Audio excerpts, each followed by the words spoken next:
to our pre-conference sessions. And on behalf of Speech and Hearing Association of Nepal, I express heartfelt gratitude to all the delegates for being a part of our first international and third national conference. And we are here, thank you so much for your valuable time. And we are here today to embark our journey of sharing knowledge and having meaningful discussions. So without much delay, I would like to start our scientific sessions. And before that, I would like to inform that our pre-conference session is divided into two segments. The first segment is all about dysphagia-related topics, and the second segment is dedicated towards auditory verbal therapy. And for that, I would like to request Professor Dr. N. Sridevi and Dr. Sangeeta Mahesh to chair the sessions and seated towards the chair. So now we'll start with the sessions. I am honored to introduce our first speaker of the day, Ms. Prabha Dawari. She is affiliated to ENT Department, Tribhuvan University, Institute of Medicine, Nepal, and has more than 7 years experience in teaching learning and more than 5 years in dysphagia, with extensive research contribution in national and international journal, and being a treasurer of our Shan. Ms. Dawari is a beacon of expertise and dedication in her field. Let's welcome her to enlighten us an overview of dysphagia, role of SLP, dysphagia practice in Nepal, and its. The overview of the presentation would be outline the role of SLPs, explain dysphagia and solving, explain our roles as health professionals, identify patients that need referral to SLPs, discuss safe solver strategies, and the use of modified fluid and diet.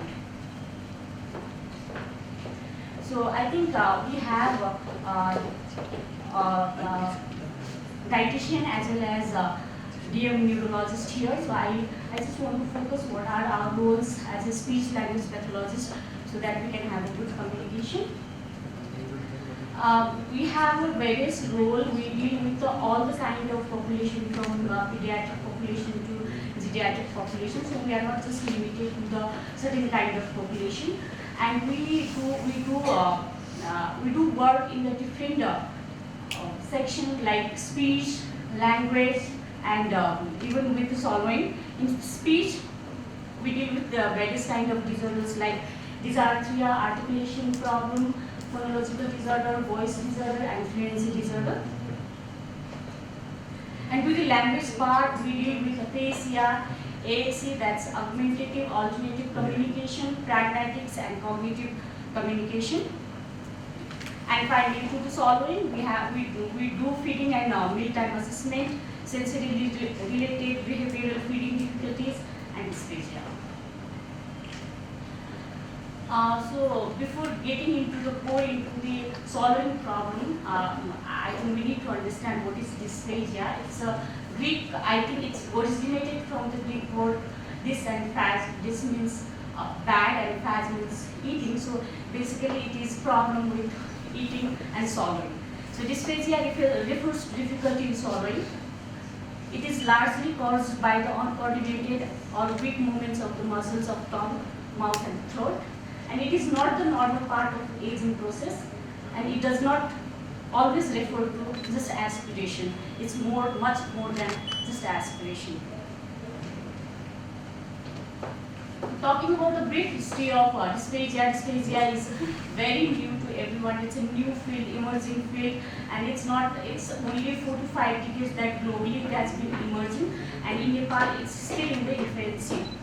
And all over the world, dysphagia assessment and management is still very much a collaboration between members of the multidisciplinary team. So we all work together for the dysphagia assessment and management. And lots of new best practice evidence is emerging in this area. Lots of research is happening all over the globe. Talking about the current status of management of dysphagia in Nepal.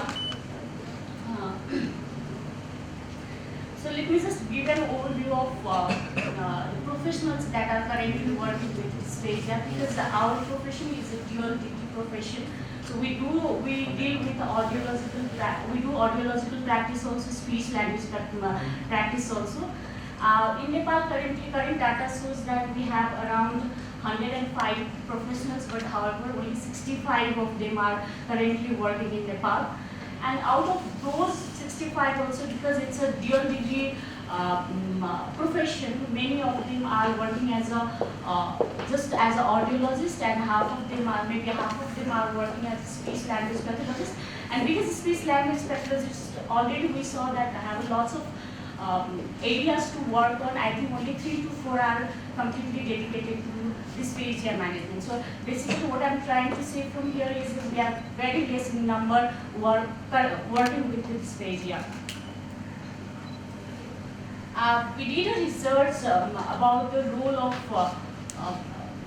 of speech language pathologist in assessment and management, and we tried to see how much even medical professionals are aware of it, and we could see that there were very less number of medical professionals who were aware of the role of speech language pathologist, and the research was done in 2016. And because we saw that there has to be a lot of work to be done in dysphagia, we around 6 months formed a committee on dysphagia through the Shan, and now committee is working in the upliftment of dysphagia in Nepal. And we have also started solvent service in TUTS from past 5 years, that is from 2018. Now let's see what is normal swallow. We always think that swallowing is like, it's very easy, nothing much to think about it, but it's very complex. When we study about it, it's very complex process. The average person swallows approximately 900 times per day. So basically we don't even realize that we are even swallowing 900 times per day. That's a reflexive. And we swallow 1 to 2 liters of saliva produced and swallowed daily. So 1 to 2 liters of saliva is swallowed every day. The average of swallow involves at least 26 muscles, 7 cranial nerves, and different regions of the brain. So see how many muscles are involved and how many cranial nerves are involved. So basically it's a very, very, very complex process. And there are 4 stages of feeding and swallowing. Let's see what are those. First stage, pre-oral phase, is basically related with your environment.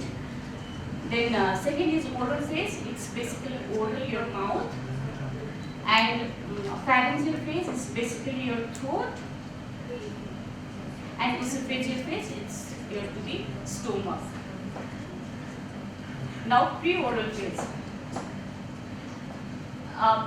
Prior to eating, what all you decide. For example, you get a plate of rice. What do you think? You think whether you are eating with a spoon, or you are eating with a fork, whether you are eating with a chopstick, whether you are not eating a rice only, you are eating something else, roti, or whether you are sitting on the table, or whether you are sitting on the floor. That's all done in your pre-oral phase. You decide it subconsciously. For example, you see lots of ice cream when you go to ice cream parlor. What do? You ask for vanilla, or you ask for a chocolate. So that's all done in your pre-oral phase. Yeah. Even to the drink, whether you are using a straw or you are using a glass, all those are done in your pre-oral phase. After that, it comes, and what are the things that can go wrong in the pre-oral phases, like overfill your mouth. Sometimes the patient with dementia and brain damage, what they do, they overfill the food. They can't limit themselves with how much is good for them. So misjudge appropriate positioning, difficulty maintaining alertness for the meal, difficulty attending to the meals. For example, again, dementia, they can't attend to the meal. They are very distracted while eating. Then it comes to oral phase. So in the oral phase, it's basically to the mouth, and the activities that goes in oral phase are chewing with the lid closed, being aware of food being in the mouth, mixing food with saliva and breaking the food down into consistency ready for swallowing. Tongue helps to move the food around and gets food out of the buccal cavities. Move the food to the back of the tongue to trigger the swallow. The structure involved are tongue, lips, jaw, teeth, buccal muscles, soft palate, and other factors such as sensation, condition of the oral cavity, saliva flow, airflow status will also affect this stage. So basically it's in your mouth, you put the food, you chew, you use all your oral motors, organs, and then you swallow. Then you are ready to swallow it. Yeah. And the things that can go red flag for your oral phase is like weakness. If you have weakness in your muscles, you might have a problem in the oral phase. Or if some structures, you have a structural deficit, then that might go wrong in your oral phase. Sticking of your food on your palate or on your buccal cavity, all those are the red flags for your oral phase. Then pharyngeal phase, it's basically to the throat. Swallowing reflex is triggered when the bolus food passes the tongue base of the tongue. Larynx, the voice box moves up and forward. So it's basically moving upward and forward, which hides under the epiglottis. Epiglottis lowers to protect the airways. So basically, when your larynx moves upward, the epiglottis retroflex and it covers your airways. Vocal cords close to give the added protection. And then squeezing effect pushes bolus from pharynx to the esophagus. Cessation of respiration, involuntary control, which is done by your medulla, and it takes around 1 second. So basically, what the aspirated thing which we always hear during like assessment of the dysphagia that happens in your pharyngeal phase, which means your food is entering into your windpipe. That's an aspiration. Then esophageal phase is related to stomach, involuntary stage where the peristaltic contraction like food down to the stomach. Take the food down to the stomach. Now let's highlight what are the causes of dysphagia. There are various causes of dysphagia. I do not have mentioned all the here, but some of the very known and very common causes are stroke, Parkinson's disease, motor neuron disease, multiple sclerosis, dementia, myasthenia gravis, head and neck cancer, multiple comorbidities, age and deconditioning, medication effect, poisoning of nervous system, etc., drugs and alcohol. These are the common causes of dysphagia. That causes to malnutrition and dehydration because he is not taking water also. Poor chest status definitely because aspiration is there, so you might get a poor chest status. Longer stay in hospital definitely because he is not getting well, you will have to stay longer in the hospital. Higher probability of discharge with alternative feeding methods, NG-tube. Yes, if he is not able to maintain his nutrition and hydration, definitely he has to go for the alternative feeding methods.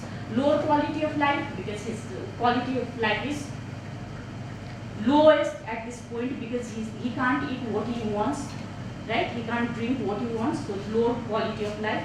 Aspirated pneumonia, so definitely if you have a aspiration of food, that will lead to aspirated pneumonia. Increased mortality rate.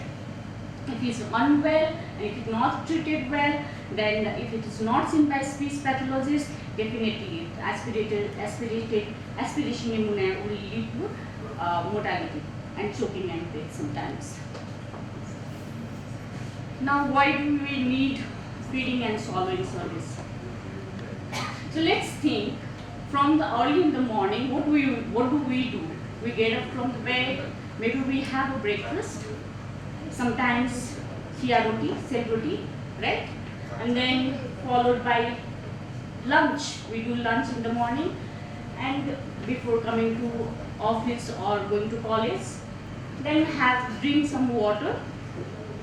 Then in the afternoon we eat snacks with our friends. Then in the evening again chutpati, momo, whatever is available. Then some water. Then dinner and probably some coffee, milk at night. We need a feeding and swallowing service. Now, who is in the dysphagia team? First, patient himself, definitely. Then family, because family is the one who will look after the patient. Then medical team, we have neurologists, ENT doctors, even respiratory doctors, yeah.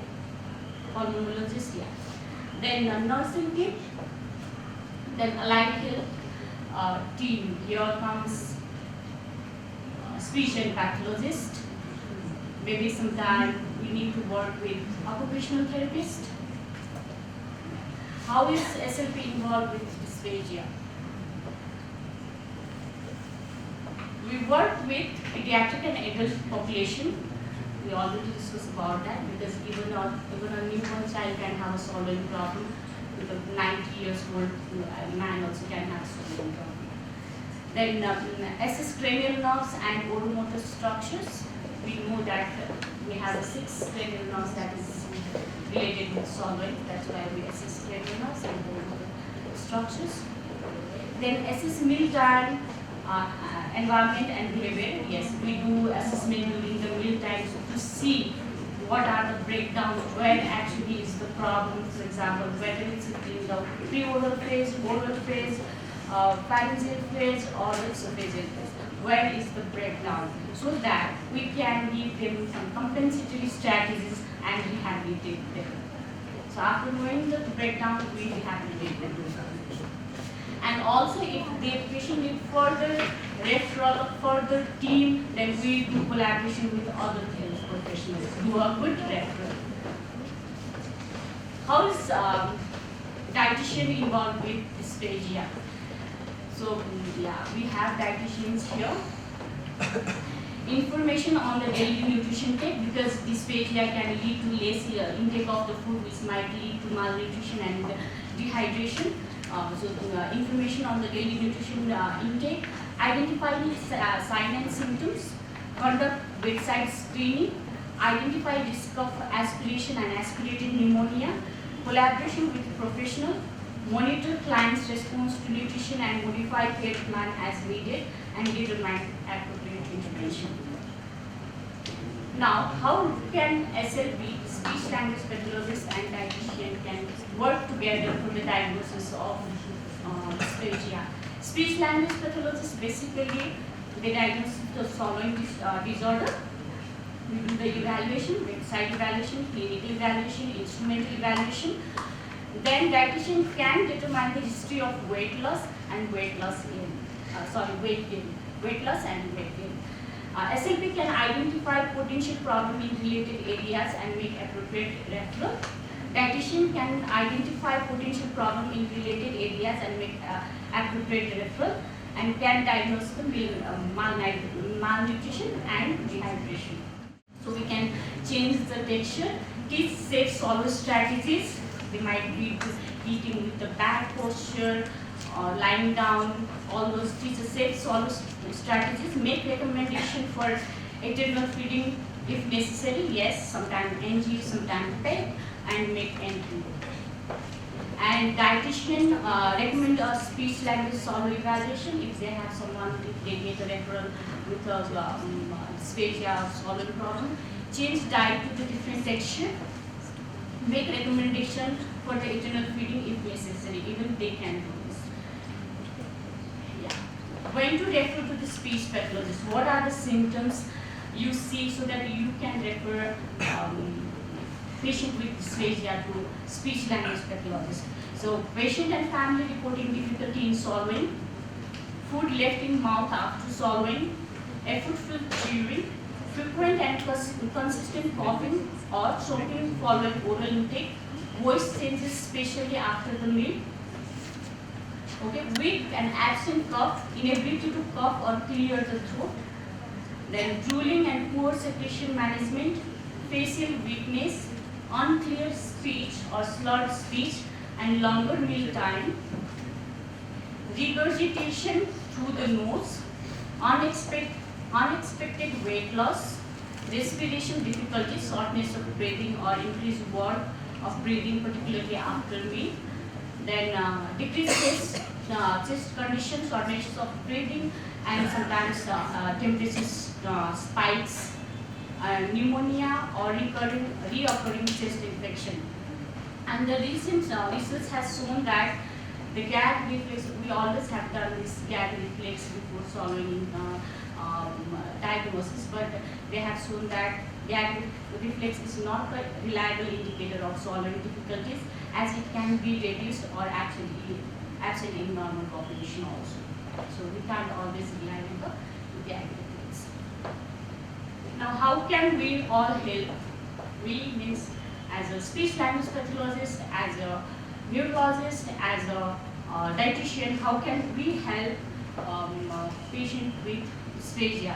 So these are some of the safe swallow practice. Increase oral hygiene to all the patients. Oral hygiene is very important because when you have a bacteria and they swallow it, they are likely to have likely to aspirate, and when they aspirate the saliva with bacteria, that might lead to the pneumonia. It's a high chance that they get a pneumonia. So oral care, we should encourage oral care to all the patient. Make sure all the patients are upright position while feeding. So basically we are structured in such a way that we can't lie down and eat. We are structured to sit upright and eat, so that food goes to stomach. And it's very important that the patient is fully awake or alert and maintains alertness at least for the 15 minutes. Do not try and feed patient when they are lying down or half asleep. Check their food matches the consistency recommended by the CELPIS. So they do clinical evaluation, they recommend different kind of texture to the patient. Those texture has to be given to the patient. Follow recommendation in SLP notes, example diet consistency and strategies. Now we are talking about the diet all the time, texture all the time, right? So let's see what is modified diet. Food or drink that has been changed so that the patient can manage it more easily and safely. Patient putting someone on a modified diet or fluid is not always the best option. Need to take into account factors, other factors such as risk of dehydration and malnutrition. Again, for this, dietitian comes into the picture. This is ITSE, that's International Dysphagia Diet Standardization Initiative. They have given different consistency for your food and drinks. We have tried to implement it in Nepal. It is been in progress in India also, and globally now this is the protocol for texture they are following. Basically, when we eat a banana also, you take a bite size of it. Bite size, you understand? It's a, when you bite, you get certain portion of the food. That's a bite size. Yeah.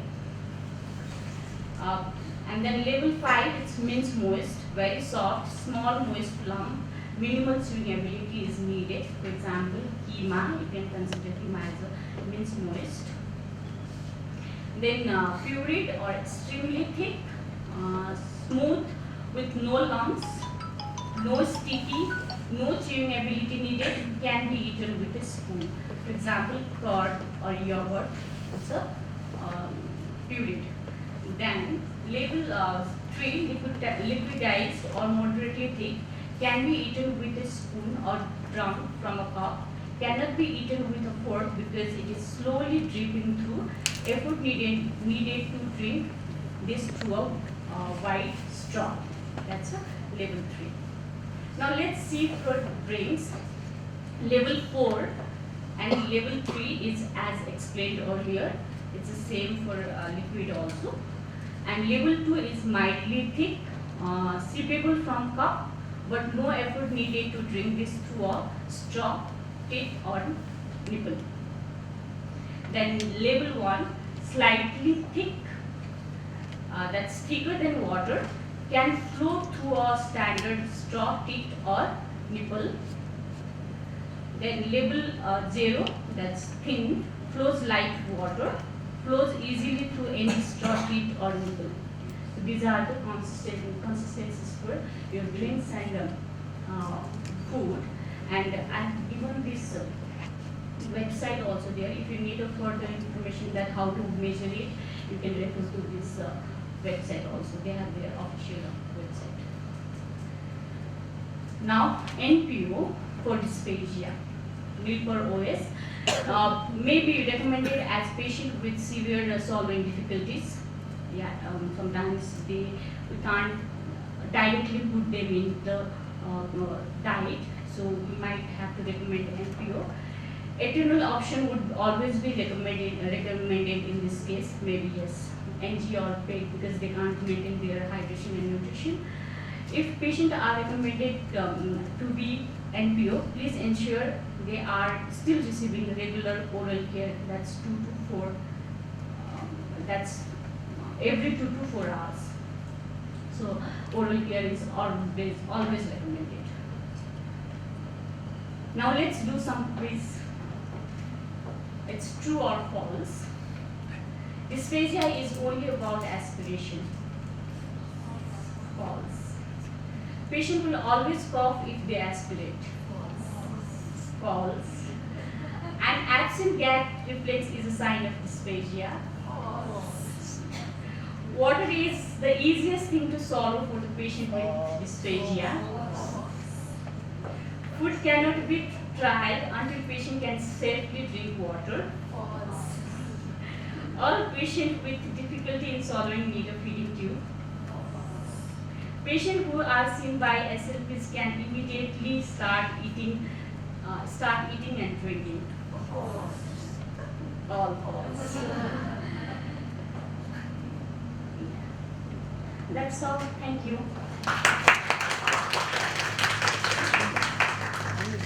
Any questions from the audience? I think she made it very simple and interactive sort of, with the quiz also finally. Any questions? Mark, yeah.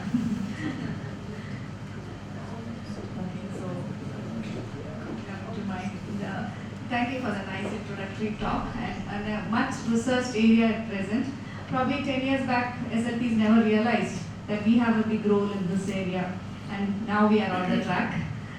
So I hope more clinical practice comes into this area. And you highlighted about the lack of professionals in swallowing disorders in Nepal. The situation is not different in India also, probably across the globe, because it's a very recent area, as all of us are aware of.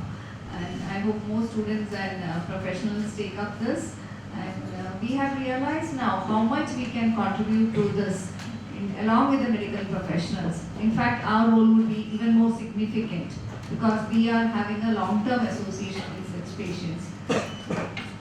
Nice that you have taken interest in this and gave a very nice lecture. In fact, it was very comprehensive. You have covered, touched upon everything that connects to this page. Yeah. Nice talk. And I'm proud to say that, of course, I don't work in this area, let me be frank about it, but we have colleagues who work in this area thoroughly. And we have the state-of-the-art technology for both clinical practice as well as research at Aish. And I know many students from Nepal are interested, so probably they should have, they can take a short-term training. We are offering there at Aish short-term training, as well as MSc students can take up their dissertations and come back here and serve your country for dysphagia. So that would be a very good option. So thank you, nice lecture. Thank you. My side, I just want to add on. Very good introduction on dysphagia, and I said you said that there's a committee made also to focus on dysphagia in Nepal, so that's another good attempt from your side. I just want to add on, like on the feeding checklist, there are a lot of questionnaires coming up in the languages that the parents could also assess on, focusing on the quality of life. So in Kannada and in Malayalam, so Indian languages. Any attempt made in Nepali language? Just wanted to know whether any attempt has been made. For the quality, to know the quality. Yes, quality of we life. have translated DSI, that's dysphagia, handicap, Oh, index that's and pain. But then it's not yet standardized. We are collecting the data and Maybe for like child, you mentioned, ma'am, maybe we can look forward to this also, even with children. Yeah, because I think that even at the parent level identifying it and to understand the stage as in where they are and how could they go about, because I think in feeding the quality of life matters a lot. As you said, every moment of it in a day is feeding and is in need of your topic. Thank you for your very interactive session. And at QTS we have only started with adult population. Maybe if we have more professional, and we can start with pediatric also very soon. Thank you for that talk. That we have shared here. Now allow me to introduce Ms. Sarah Orker-Brixby, a lead SLP at INF Great Passa Hospital. She holds a esteemed CCSLP credential and has extensive experience since 2005 and is providing her service in Nepal since 2014. Her dedication on the field of dysphagia is very evident through her multiple certifications such as FEES certification, Modified Barium Swallow Impairment Scale certification, and NICU Swallowing and Feeding certification. She is also an international board certified lactation consultant. So let's extend a warm welcome to Ms. Sarah to provide insights on clinical decision making for instrumental swallow evaluation. Talking about speech language pathology is one of my favorite things to do. I talk about it too much, most of my family says. And so I'm so happy to be here with you guys. I've been in Nepal since 2014, working at different mission hospitals, training and mentoring speech language pathologists, and also hoping to raise awareness of our profession in this country. You guys are doing a wonderful job. I'm so impressed by the work that goes on in Nepal as a low resource setting. But I think we are really doing groundbreaking things. So I currently work at Green Pastures Hospital in Pokhara. We're a 100-bed rehabilitation hospital that started as a leprosy center in the 1950s and has since grown to be a general rehabilitation center. Currently, we see between 12 to 20 rehabilitation inpatients daily, and then we also have a very full outpatient caseload. Since 2020, we've offered SLP-led Intl and FEES services at our hospital in conjunction and in agreement with our ENT doctors that work there. We have 3 ENTs also working with us at GPH. So the objectives of the session, Prabha did a wonderful job giving us the overview of swallowing, dysphagia, why we're needed, what we do. And so I'm skipping all of that because Prabha did a wonderful job. So we're going to talk about clinical decision making in our bedside swallow evaluations, different objective swallow measures. We're going to demonstrate an SLP-led FEES if everything goes correctly. And then we're going to talk about therapeutic indications and strategies. We're going to start with the clinical bedside. We're going to see what's happening. And then we're going to move from there through our whole continuum of care so that we can best serve our patients and best help their quality of life. I appreciate you bringing up quality of life because that's the importance of swallowing, right? That's why we all want to eat. And Prabha mentioned this also. We want to be with friends, we want to be with family, we want to be able to enjoy our food without difficulty. Who needs a clinical bedside? Oftentimes it's not up to us as SLPs to write the orders, to ask for speech therapy swallowing evaluations, but we can continue to educate those around us about the need and the input that we can give into swallowing. So anyone showing signs and symptoms of aspiration, that's an easy referral. That's the referral we always get. You know, oh, I kind of got a video of the sarkinja. You know, they're choking. Oh no, what's happening? But the other populations that we should look at are people who have high risk of dysphagia. And these can be our just automatic referral processes as we get to educate our doctors, as we get to educate our nurses. These can become part of protocols in the places that we work so that it's an automatic referral. Maybe every patient doesn't need a 1-hour FEES. Maybe every patient doesn't need everything. Maybe they just need a 5-minute assessment. Intracranial hemorrhages, traumatic brain injuries. You know, and I've got statistics up here. You guys can read those yourself. Anyone who's had cervical bracing or ACDF surgery, the anterior cervical disc fusion surgery, is at a high risk of aspiration and dysphagia because of the globus associated with that. CVAs, should be an automatic referral. Every CVA patient should be seen by a speech pathologist in a gold standard stroke center setting. Even if they are doing great, we should see them quickly because they just need to be checked. 25% of ischemic stroke patients have dysphagia. That was from a study of 4,000 patients. How many are we missing by not having automatic referrals? And this is something we can use these statistics to educate our doctors and nurses around us to emphasize the need for this. Tracheostomy patients, of course, and then patients requiring high levels of oxygen. You know, room air is 21% oxygen. 2 liters by nasal cannula is 28% oxygen. So anyone requiring more than 40% FiO2 should be an automatic referral because they are not able to valve their swallowing with that period of apnea that is required to swallow. They are air hungry. They're searching for air. This is a whole other interesting area of research is the valving required for swallowing. We won't do that today though. So how can you make your bedside swallow evaluation even better? I'm not going to go through how to do a full bedside. You guys are great. You know how to do this. If you don't feel like you know how to do a bedside clinical, come visit me at Green Pastures and I'll teach you, or talk to one of your supervisors here. This is the basics of what we do for dysphagia. We go see the patient at their bedside, we see them in our office. Higher risk of silent aspiration, does anybody know? Hemorrhagic is more than ischemic, cerebellar is more than anything else. So if you have a patient with a hemorrhagic cerebellar CVA, you're automatically thinking this patient is at high risk of silent aspiration because you know your brain anatomy. If you don't know your brain anatomy, this is something to study. Learn about which types of dysphagia and which types of CVAs can cause more dysphagia. How long was the patient intubated? The longer you have intubation, the higher risk of silent aspiration. Some say about 60% of people intubated over 48 hours have silent aspiration for the first week after extubation. Are we doing post-extubation swallow studies in our acute centers? Maybe, maybe not. These are populations that have high risk. What was their prior status? Did they have Parkinson's disease and then have a CVA as well?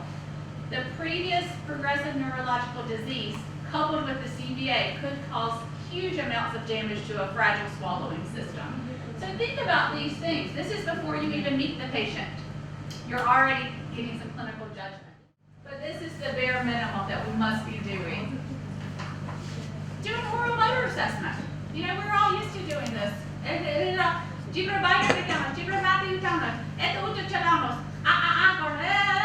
We're all used to doing this. Are we looking at that velar function though? If we don't have velar movement, what are we missing? We're missing a closed system for swallowing, right? We're missing supraglottic pressure to pull the food down. The velum is very important to swallowing, and you don't need to do a FEES, you don't need an MBS, you don't need anything besides your mobile phone flashlight and an open mouth to check that. And that can help determine lots of things with your swallowing patients. The Yale 90 ml swallow screen. It's easy. If your patient can drink 90 mLs of water without stopping, there's a 98% efficacy rating that they do not aspirate. That feels pretty good if I can be pretty confident that they passed this swallow screening. You know, that's a quick way to check things. Could they still have oral dysphagia? Of course. Could they still need modifications? Of course. But that's, again, a quick check. Aspiration, no aspiration, without needing an instrumental measure. What are your signs of aspiration? Prabha did a great job telling us about all of those signs. And acknowledge the limitations.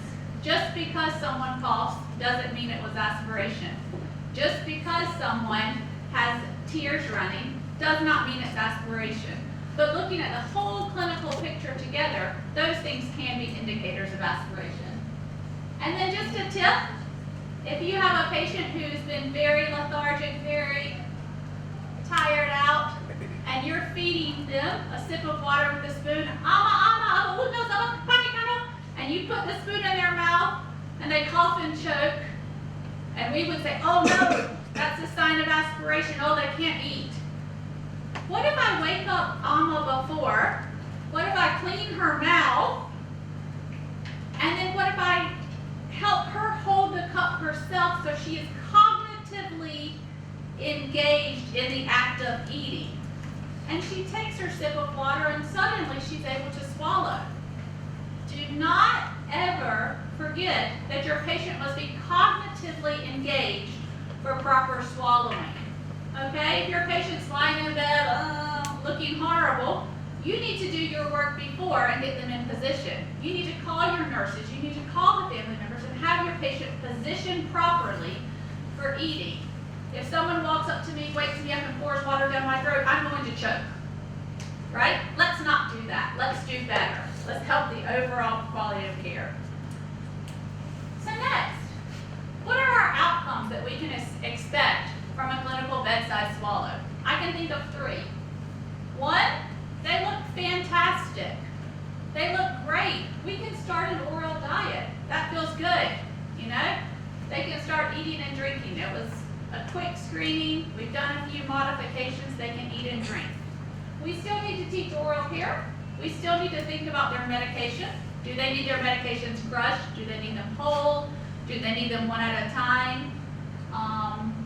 We still need to monitor maybe 1 to 2 times. The other thing that may happen is maybe we need to wait. Maybe they're not alert enough to participate in a full swallowing assessment. Maybe they're falling asleep. Maybe they're doing 1 bite and holding. Maybe they have other factors that are limiting their intake. Maybe their clinical status contradicts oral intake. Maybe they have GI problems. You know, the doctor only wants them to have clear liquids because of a GI issue. Maybe their oxygen needs are too high. Maybe they're on a venti mask. And so I can see them at bedside, and because of the need for this venti mask with 45% oxygen, I'm going to say they're unsafe to swallow. You know, I'll still meet them, I'll still educate, I'll still teach oral care, but maybe they need to wait to swallow. Maybe they have overt signs and symptoms of aspiration. Again, this is not 100% clear. As anyone who's been a student with me knows, if you tell me, oh ma'am, they aspirated, I'm going to say no, they had a sign of aspiration. We cannot definitively say it's aspiration without an instrumental swallow study. We can see signs of aspiration, and those signs may be overt enough of coughing, choking, crying, wet vocal quality, that we do feel pretty confident that aspiration occurred. But you will hear me say it's still only a sign of aspiration. And because of that, maybe we need to wait. We had a patient last week who had a bilateral cerebellar infarct, and he was not able to trigger a swallow at all. So he would put water in his mouth and he would try, and you could see laryngeal pumping, and he would have to spit out the water. I did do a fees on him to check sensation, but we knew at bedside that he was not going to be able to eat. He was a situation that he needed to wait. So what do we do while we wait? You're going to get tired of hearing this. What do we do while we wait? Oral care, good job. We start our swallow exercises. We have evidence-based practice that says swallow exercises help people. So start them. We educate the patient. Everyone should know how to educate your patient in a language that your patient can understand.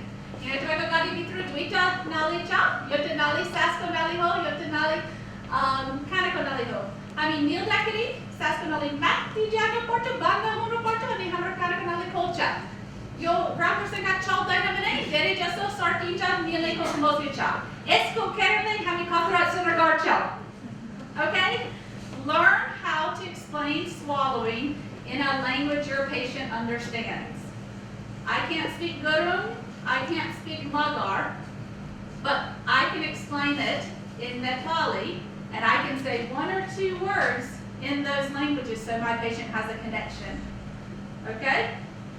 learn how to communicate with your patients in a language they understand.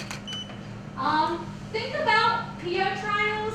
Think about the Fraser free water protocol as appropriate for your patient. And then maybe your third choice is you're confused. Oh, they're at high risk of aspiration. I see mixed signs. I'm not exactly sure. I feel like, you know, from a clinical standpoint, I've seen them 2 or 3 days. They're still showing signs of aspiration. We've been doing exercises. Something's not quite right. We need to do an instrumental exam. I will acknowledge instrumental exams are hard to find. They're hard to get in many settings in my country, the United States. They're even harder to find in Nepal. But I will talk about them because those are our gold standards right now. We do have modified bariums available here in Kathmandu, and we're doing fees also in a few different settings. Some people are also able to do fees with their ENT support, which is a beautiful model also if you're not competent to do scoping by yourself. So I had the luxury of choosing which test seemed the most appropriate for which patient. Currently, I only have fees available where I'm working, and so that's my choice. There are limitations and there are benefits to both if you do have access to both tests. So a modified barium swallow study, also called a video swallow study, either terminology can be used interchangeably. I use both. Is done in a radiology suite with a radiologist present, and you use a barium solution, much like Rocco, who's one of our sponsors of this, to be able to see under fluoroscopy what is happening with the patients. Normally we start these studies in a lateral view. Best practice is at the end of the study to turn the patient to do an AP view also. I know from my practice in the US, depending on the radiologist, sometimes they would let me get an AP view and often they would not let me get an AP view. So I don't know if that's the case here as well, but I know often I can only get my lateral view. Visualize all of the structures.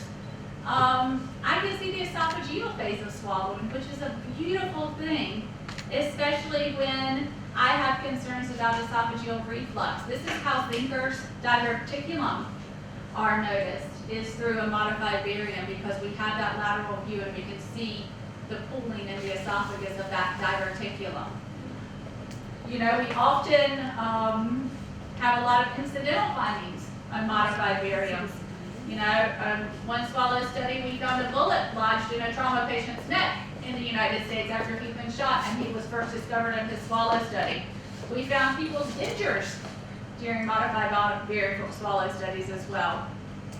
Some of the limitations, it is a radiation exposing procedure. So you don't want them to be very long. You know, our goal is usually 4 minutes or less because you don't want to expose your patient to so much radiation. It does require a radiologist to be present, so it is often a more costly procedure, and it requires more scheduling because you have to have all the team members. You need your fluoroscopy suite available, you need a radiologist present. You can't see the vocal cords. So if you have a patient with dysphonia as well as dysphagia, a modified will not tell you what their vocal cords are doing. And then the other limitation that we sometimes note is that sometimes medically fragile patients, they would have to be transported to the radiology suite. So, you know, patients on a ventilator, patients needing tracheal suctioning, patients with high oxygen needs, this could be a more difficult procedure for them. I love modified bariums though, because these are all the different things that we can see. There's a scale called the MPS-IMP. That is a great scale that objectively quantifies what we see on a modified barium swallow study. So you can see it gives us so much information that then we can analyze and synthesize into how to help our patient the best. You know, I can look and say, oh, I see that we have a decreased pharyngeal stripping weight and decreased pharyngeal contraction. maybe I need to do this exercise to help with that. So using a scale and looking at our modified piece by piece can often help us to get much better therapeutic results from the study that we do. Fees is the other gold standard option. The benefits, some of the newer research from 2020 that I found says that it's better able to detect the amount of post-swallow residue than a modified, and that was something I just learned also preparing for this. You can quantify the amount of residue because you can see it directly from the fees. You get to look at the vocal cords and visualize laryngeal trauma. We had a patient who we did a fee zone maybe 6 months ago, and we were able to see granuloma tissue and refer him to our ENT because he had a traumatic intubation experience. And so we were able to refer him to ENT for that. You can assess for fatigue. Since you're not under radiology and you're not coordinating schedules with the radiologist, you have more time. Often a FEES test will last 10 to 15 minutes of you scoping the patient. So you have time to observe a whole meal. So you can really see how does fatigue influence the patient. This is very important in our neuroprogressive disorders. Parkinson's, ALS, motor neuron disease, because those patients tend to do well at the beginning and then fatigue as the meal goes on. So being able to watch that whole process is another benefit of a FEES. And you can also assess their secretion management. You know, the Murray secretion scale is something we do with all of our FEES. And when you first scope, you say how much secretion does that patient have? Are they already aspirating their secretion? If so, that's an indication that their swallowing is not going to look very good. Now we're going to do, come on. Yeah. So we are going to do a live FEES demonstration as best we can. We're hoping it will work. We've not done a live demonstration before, but we thought it could be really interesting for you all to be able to see the process and the procedure of a FEES. So we're going to switch over. Oh, and Yamuna and Sunita have been working with me at Green Pastures for the past, I need to plug in this laptop for this, for the past, I think 15 months they said. They were counting down to a patient the other day. Someone was asking them. And so we, as part of their training, they've been able to learn how to do scoping and to learn how to do FEES competency. So they followed a competency path of doing multiple FEES, under supervision with me, multiple scope passes with me, and then our ENTs also have signed them off. And so the scope we're using, it won't, Milena? Oh no, I didn't plan ahead very well. Anyone have any questions so far in their presentation? Are these all things that you've been seeing in clinical practice? Things that you've heard before for clinical practice? Distal chip, flexible scope, and it's from a company called Precon. So it's a portable scope that only requires a laptop and a USB connection. So this is a new technology for us as well. Before we were using a Pentax fiber optic scope that has the whole system. So this is a new system for us. So we only will have a small laptop view of the FEES. What I'll do while we're watching the FEES, for those who can see, you can go ahead and start, is I'll be talking through what we're looking for and what we're seeing. And then that way we can continue to learn while we're watching a FEES presentation. Pick which side of the nose the patient feels like is the most open and the most easy to breathe. One of our contraindications of a FEES is that we don't want to do it for someone who's had a nasal bone fracture. The first place that we try to stop is at the velopharyngeal port. Say, mommy, mommy, mommy.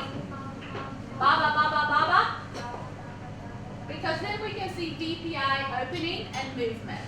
this is important, right? This is your valving system for swallowing. In our next, we're going to talk more about that. Then we go through the velum, which is a gagging point, especially for someone with good sensation. Yamuna's being a great participant here. I know this is difficult for her. And then we need to get through the secretions as best we can, which is always difficult. We're going to angle down, and we're going to keep angling and push through. Yamuna's doing great. This is hard for her. We thought about asking Kriti to do it because Kriti has no gag reflex. And so she's one of our normals with no gag, so she's a great one to practice though. I'm going to do one swallow for us. Good, and then we get where we can visualize the vocal cords. Angle down and push down a little bit more. Good. All right, so we see Yamuna has had some infection lately. She's got some cobblestoning and a little bit of swelling. Yamuna is quite allergic to most things in life, and so we see that. So when we see the vocal cords, our first part is we're going to do a vocal cord analysis. We're going to see, do we see symmetry? Do we see movement? We don't see any secretions, which is great. We're going to ask Yamuna if she's able to say E. If you're able to. Good. E, E, E, E, E, E. Good. This is when we're assessing for our vocal cord, our laryngeal exam, seeing how that goes. And you know, we've seen a little secretion, a little shimmer on the top. That's pretty normal. You know, we're not going to push too hard on Yamuna because she's got great sensation, but normally you would clean the scope on the base of tongue, but I'm not going to ask Sunita to do that to Yamuna.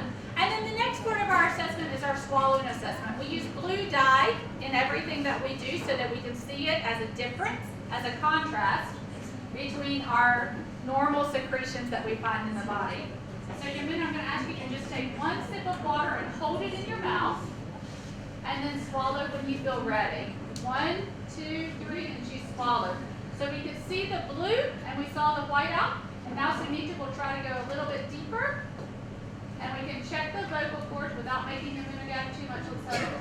Maybe we'll get Yamuna to gag too much.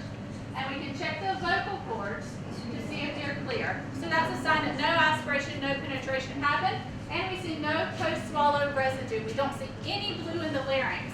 So we can feel good that Yamuna has a normal swallow. Yamuna, can you do one more sip or is it too much? All right, I'm pushing her hard. If you come work with me at GPH, we'll make you be our test patients also. All right, and then she swallowed again. And we can see base of tongue is clear. We have no residue in the vallicula or in the piriforms and the vocal cords. If we go a bit deeper, we've got a little shimmer on the screen, which is again normal. Then we can see we have the vocal cords are pearly white and beautiful. So we can say Yamuna has normal swallowed function with thin liquids. Normally we wouldn't stop with thin liquids. We would do biscuits, we would do jalo, we would do bat. We would do everything the patient wants to eat because we want to see fatigue. We'll give Yamuna a full meal, but I think we won't do that today. So you can take out the scope, Sunita, carefully and smoothly. Great. Oh, go ahead. Go on you. It's okay. I'll give you that. And that's our live fees demonstration. Sorry it was on the small screen, but at least we can see it.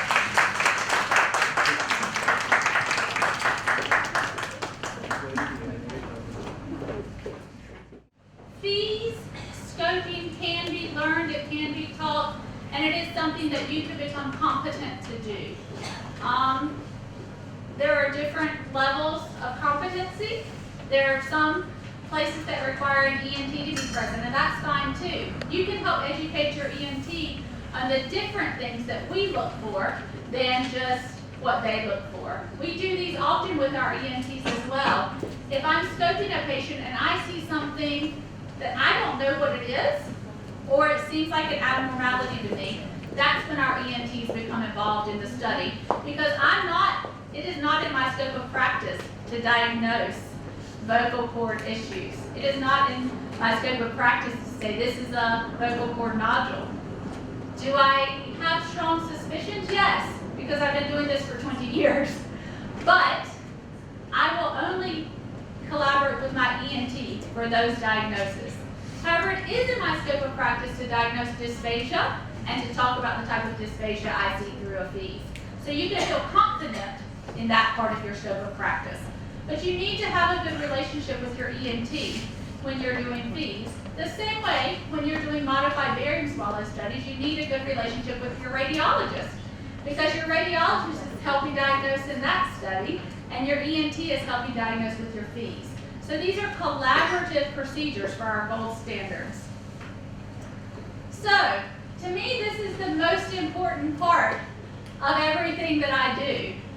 Is it fun to do fees? Yes. Is it fun to do modified barium? Yes. But just telling my patient, oh, you have severe oropharyngeal dysphagia with esophageal reflux and aspiration of the penetrative material, does that help my patient to get better? No. The only reason we do any type of objective measure or subjective measure is to help diagnose our patients so then we can help them get better. Our evaluation should tell us where and hopefully why we're seeing the difficulties occurring. So the main reason we do any of this is so that we can analyze it. I can teach anyone how to do a scope. I can teach anyone to pass a scope. That's the easy part. But as Yamuna and Sunita can tell you, knowing what you saw and how to fix it, the analysis of it is the most important thing that we need to learn how to do. You need to know your anatomy and physiology. You need to know how do the structures work together to cause good swallowing. So some examples. If I have a patient who's chewing, and holding all the food in their pocket of their mouth, on the weak side, what should I do? That's an easy one. What do we teach if someone's pocketing food? Anybody? What do we do for pocketing? Lingual sweep. That's right. Use your hand massage. We bring awareness.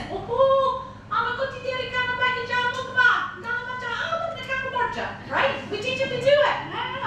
That's easy. What if they had a lot of post-swallow residue in their fees? And then they eventually aspirate that residue because they have poor sensation. What should I do?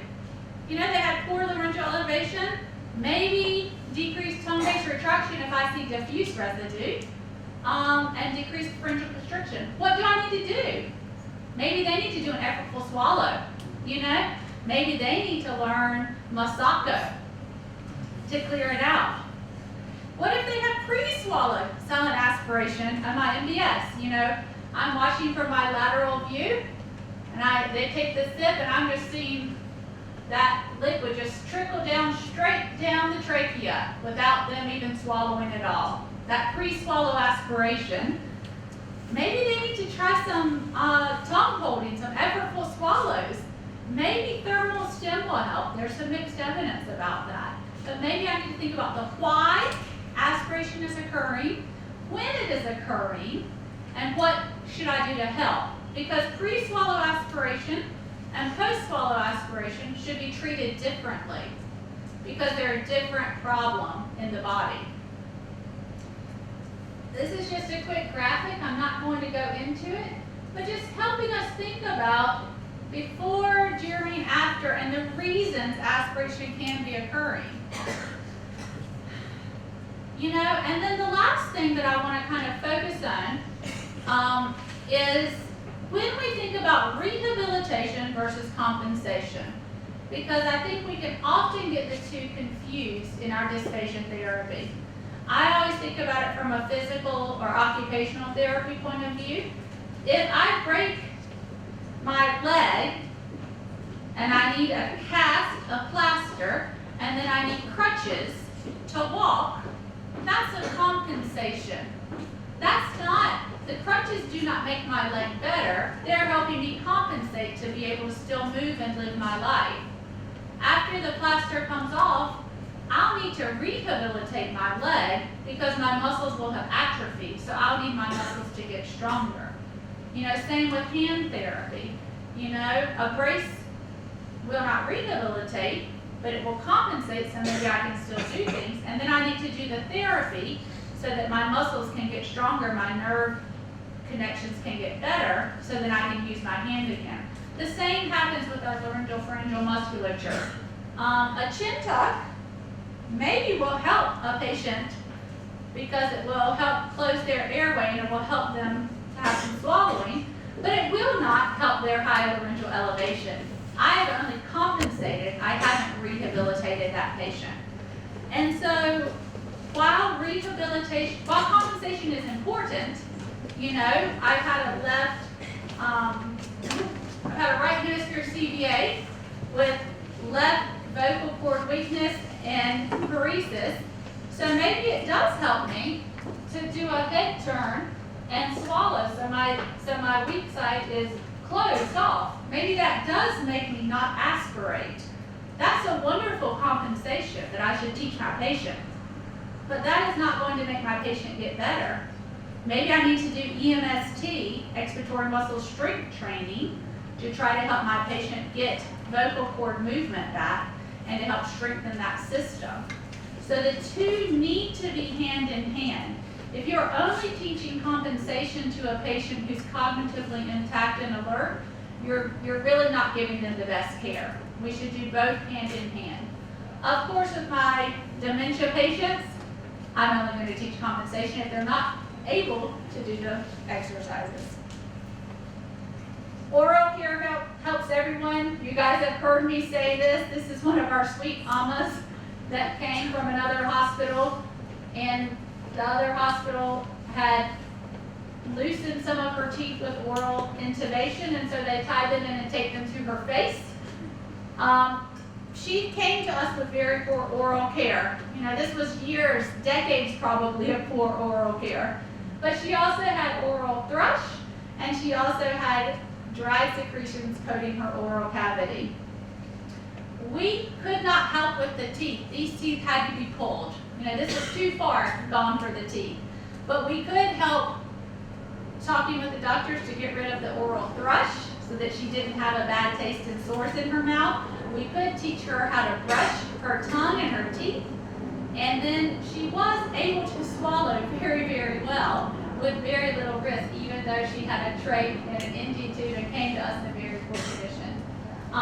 If you're not confident in oral care, use one of the assessments that you can find. They're easy to find. Just Google oral care assessments. There's 10, 20 of them out there. And then the main idea is use a soft bristle toothbrush, small amount of paste, brush teeth, mouth, lips 3 to 4 times a day. Use gauze to remove the excess if you need to, or suctioning if you have that available. Just a nurse using normal saline dips and using gauze to clean will not be enough to prevent infection. We need to do more for our patients. This is the cheapest and the best tool you have. And then thinking about dysphagia rehabilitation. We've all seen swallowing exercises. Again, know how to tell your patients how to do these in the language that they're comfortable with, you know? That's your Vasako, right? Effortful swallow. Learn how to say these things so that you can do them. The CTAR, chin tuppicus resistance.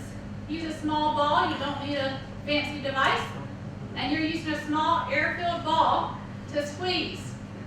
The last 3 that I listed here, actually from 2022, Susan Langmore did a study on the efficacy of swallow exercises. And these are the 3 that had the best efficacy out of any swallow exercises we do. So if you don't know what to do with a patient, you're confused, you don't have an instrumental, get the family to buy the 25, 50 rupee small ball, put it under their chin and squeeze it. That's a 50 rupee thing that could fix your patient's swallowing, could help your patient eat again. EMST, expiratory muscle strength training. They're available commercially. Our hospital's biomedical has learned to 3D print them, and so we use the EMST with lots of patients and have been getting really great results. Tons of evidence came out during COVID and after COVID about EMST use. So continue to think about new technologies. These retail for about 800 rupees. So again, not an expensive tool, but it really helps swallowing. And then think about using your therapy time well. I'm not going to read all of this, but the main thing is non-speech oral motor exercises do not have great evidence. I know we all love them, and it used to be when I was in my training, we all taught. We had sheets of exercises that we would circle for the patients, and we teach them how to play, football with their tongue, and I do this, and we push and we push. There's not great evidence for it.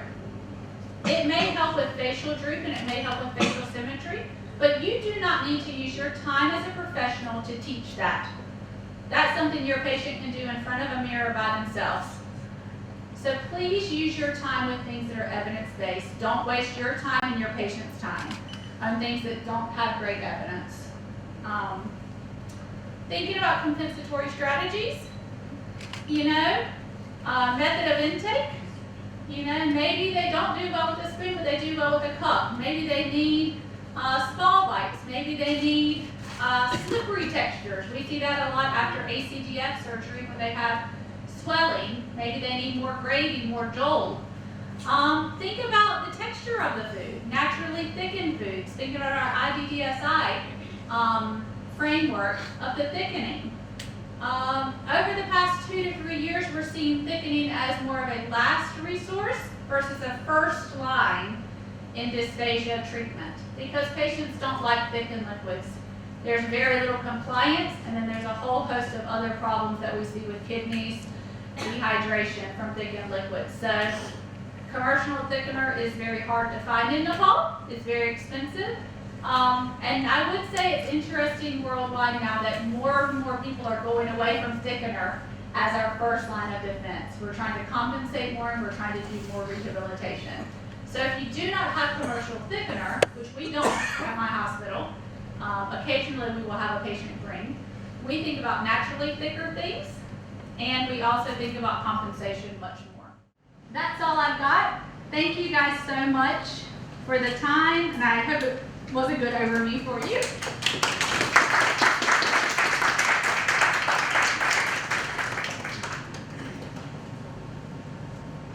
Thank you. Thank you, Ms. Sarah, for that wonderful lecture. So I'll invite the questions from the audience first. So there was a lot to ponder on from our talk. I think it was an encyclopedia, literally. So, any questions?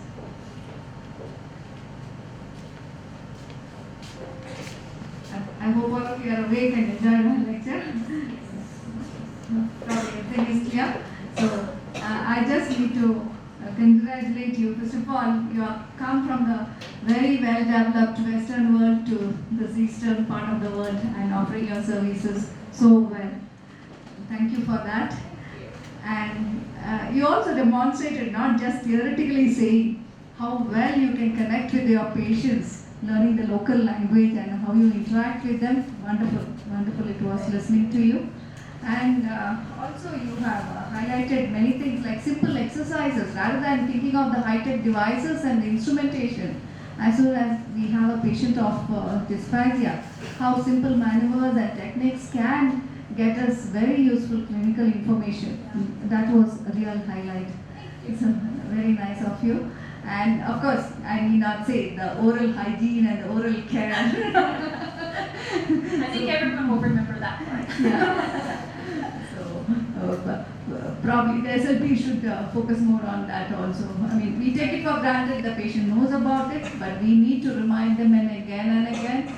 And also you highlighted, we need to make them ready cognitively. So that is an essential part of our rehabilitation, how well they have to be cognitively ready also. So wonderful lecture. I'm so thankful that I'm here today to listen to you. I would repeat it again. Congratulations for having done so many certification courses in dysphagia, and we are fortunate here to hear from you. That's one. And I know I understand that for this instrumental evaluation, a lot of experience and lot of competence is required.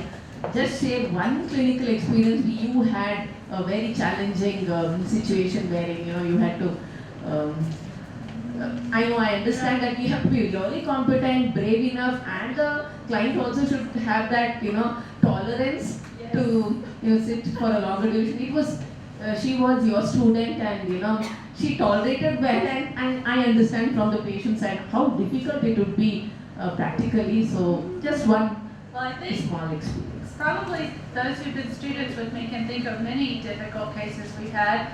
I'm remembering one of our head injury patients who was quite combative, and tolerating pain with a traumatic brain injury is difficult, and so I can't remember who was with me, but I had to end up having a few students helping me hold his hands because he kept pulling his NG tube out over and over and over again.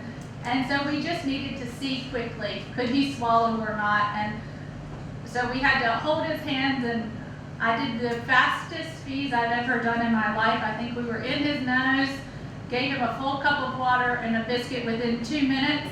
He swallowed well. We did not see fatigue. That was a limitation. And then we got the scope out, and he pulled his NG tube out at the same time, and then we let his hands go. And then it was amazing, though, over the next few days after that, how much his cognition improved as well. And so, the NG tube was irritating him so much, and so it turned out to be, but it wasn't an easy fees. And, I think I was telling someone who's my student, we all have these moments where it's the middle of monsoon, we have no AC, of course, in our hospital, I'm sweating, sweat's coming down, we're doing a fees, and I looked, I said, what are we doing? What is this life we're trying to do? But it helps our patients, and so we're able to do it. But yeah, every fees is not as nice as when I have my hand on my student's shoulder and she can do it. You're right. Thank you so much for that wonderful lecture. I just had a question. How often do you see your patients? Of course, I know it is all patient based. But So we do inpatient care at our hospital 6 days a week, and so we see. If a patient is an inpatient with us, they're seen 6 days a week by speech therapy. And then usually we do about 30 to 45-minute sessions with them. And then we do fees and instrumentals. I would say we do probably 2 or 3 a week. We manage an inpatient caseload between 8 to 15 patients usually, and then an outpatient adult caseload. Right now we've got 3 outpatients that are coming 2 to 3 times a week. And then the whole other half of what we do is autism therapy. So our brains are learning a lot because we're one of the only centers in our part of the country. So I really have to give credit to my therapists, Yamuna and Sunita, and our assistants, because they're going from trach care, dysphagia, aphasia, and then they're doing autism play-based therapy in the afternoon. So it's quite a diverse caseload that we see. Yeah. Thank you. Thank you.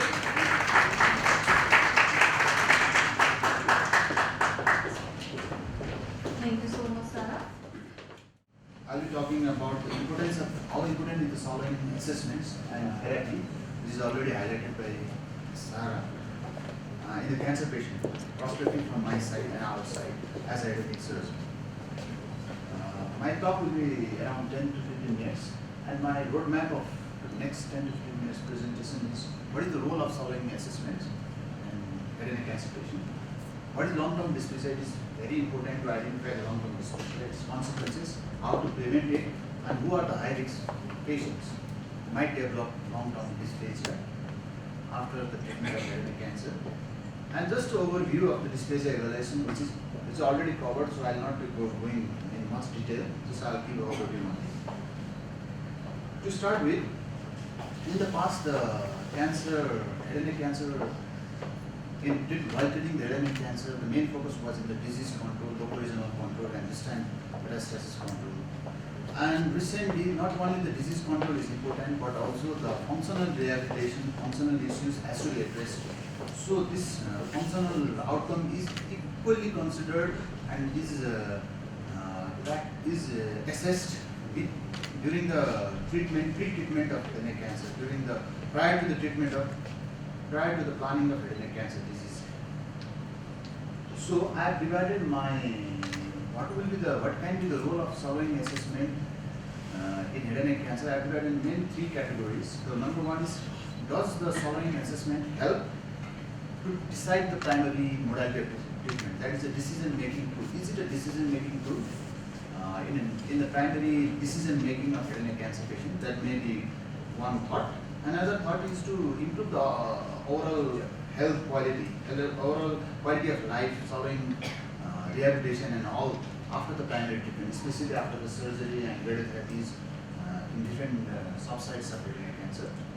And thirdly, how to prevent this long-term dysplasia, how to identify the long-term dysplasia, especially after treating patient of oral pharyngeal and hypopharyngeal cancer with non-surgical treatment. So that will be my roadmap. What can be the role of swallowing assessment?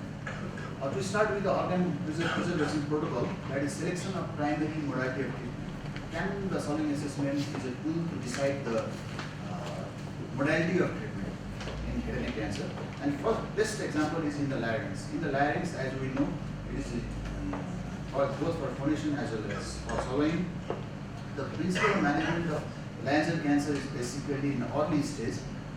We do a non-surgical treatment like radiotherapy, and most of the time it's radiotherapy. And in advanced cases, this is the surgery. So there is a gray line in between the the early cases and the advanced cases.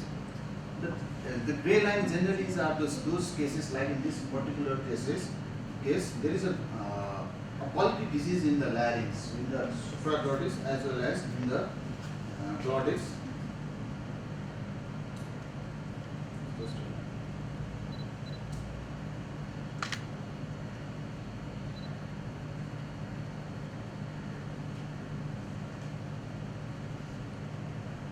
Like in this is the endoscopic picture of the larynx, where you can see the exophytic growth in the supraglottis, and this is part of the glottis.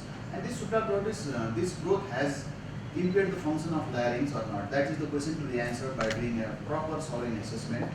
Because if the swallowing part is affected and the function of larynx is compromised, there is no point keeping the larynx in the body. And if there is non-functioning larynx, the modality treatment will be a surgical and knocking out the larynx from the body. This is a very important question to be answered, especially in the laryngeal cancer. And thus, every laryngeal cancer patients need swallowing assessment, and particularly in the gray zone, especially the disease in the supraglottis, which is bulky, but the cartilages are not involved by the tumor, which can be seen radiologically. Because once the cartilage is involved, the treatment is different than non-conservative surgery. So, question to be answered here is whether the larynx is functioning or not. If the larynx is not functioning, we have to take out the larynx, and this assessment has to be done by proper swallowing assessment, and we decide the primary modality. This is one of the decision-making tools. Thus, the swallowing evaluation is one of the decision-making tools. Similarly, in the oropharyngeal cancer, if we look broadly into oropharyngeal cancer, they are basically HPV positive, P60 positive or negative cancer. The standard care of treatment is basically non-surgical treatment. It can be radiotherapy or chemoradiotherapy for advanced cancer. But there are the few gray zone again here. Gray zone patient who lies in these categories, which are HPV positive patients, which are low risk patients, which are non-smoker, and have a disease around T1 to T3, that is according to PNM staging, if it is from T1 to T3 disease, or in nodal staging it is up to N to A. These are the who are the HPV positive patient and non-smoker, or they smoke less than 10 packs per year. They are the gray zone patients, and conventionally the traditional management of this group of patients is again a non-surgical treatment according to the ARIS trial, and the most common is RTOG 0129 trial. It's only a radiation therapy, but in recent years, and last 10 years, the FDA has approved the TOS, that is transoperative robotic surgery, in view of better swallowing outcomes. So swallowing outcome has to be assessed in every head and neck cancer patient, especially in the oropharyngeal, hypopharyngeal and laryngeal cancer. Because if the primary endpoint of disease is always in cancer, is the cancer control that we all know, controlling the local regional disease, distant metastases, and neck metastasis. And the secondary endpoint is following functional assessment. If the primary endpoint is same in two modalities, the next thing to be considered is the secondary endpoint, and which is equally very important. So we have to do a following assessment for all oropharyngeal as well as laryngeal cancer. Not only this, the following assessment is part of research tool. Not only the decision making tool, which is nowadays a research tool like many. And this best one, the most commonly used, is MD Anderson dysphagia inventory, where this scoring system has been used to decide the modality of treatment, especially in the oropharyngeal cancer. For example, in the oropharyngeal cancer, if it is a T1 to T2 or up to N2 disease, regardless of P16 status, the RCT was conducted, and the TOS, there is transorbitary robotic surgery versus non-surgical treatment, either radiotherapy or chemotherapy, and RCT was done in between that group, and secondary endpoint was by evaluating the MD Anderson inventory score. And this outcome was similar in disease control, but the Solver index was better in RT group. So RT group, non-surgical treatment for oropharyngeal cancer is one of the modality which is decided by the Solver assessment. So Solver is not only after the surgery or after the radiotherapy, it can be the decision making tool as well as is part of the research under evaluation.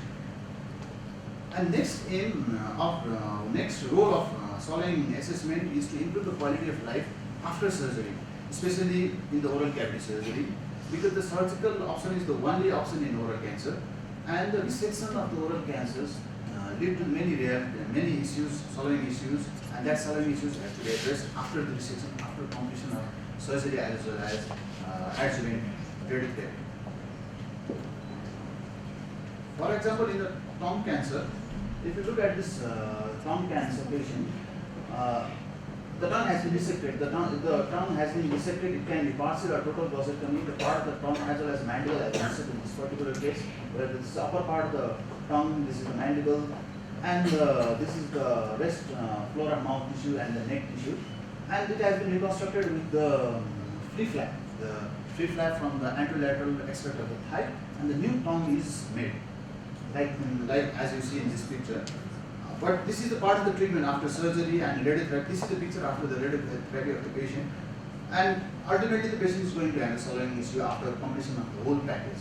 So this is another role of Solver assessment. So the problem here is while doing a Solver, in this particular case, there is not only Solver assessment, but the Solver rehabilitation is very important. In this problem here is the loss of muscle bulk. The bulk of muscle has been lost. This much of the tongue has been lost. The mandible has been lost. The hypoglossal nerve, which comes in on the process of surgery, has been maybe sacrificed. The motor function has been sacrificed, and there is a loss of laryngeal elevation because the tongue muscle is attached to the genioglossus muscles to the mandible, and that has been lost. And this has to be compensated with proper swallowing, exercise, and therapies. This is a part of the surgery, and after that, the reconstruction, the flap which we generally put after the surgery is not censored in our practice. Though it is in the breast center, the knob anastomosis is also done, but in our practice, the knob is not anastomosis, not only vascular anastomosis is practiced. So whatever the tissue which we bring from the other part of the body to the oral cavity is not censored. So this is another issue, another challenge during the Solver therapy.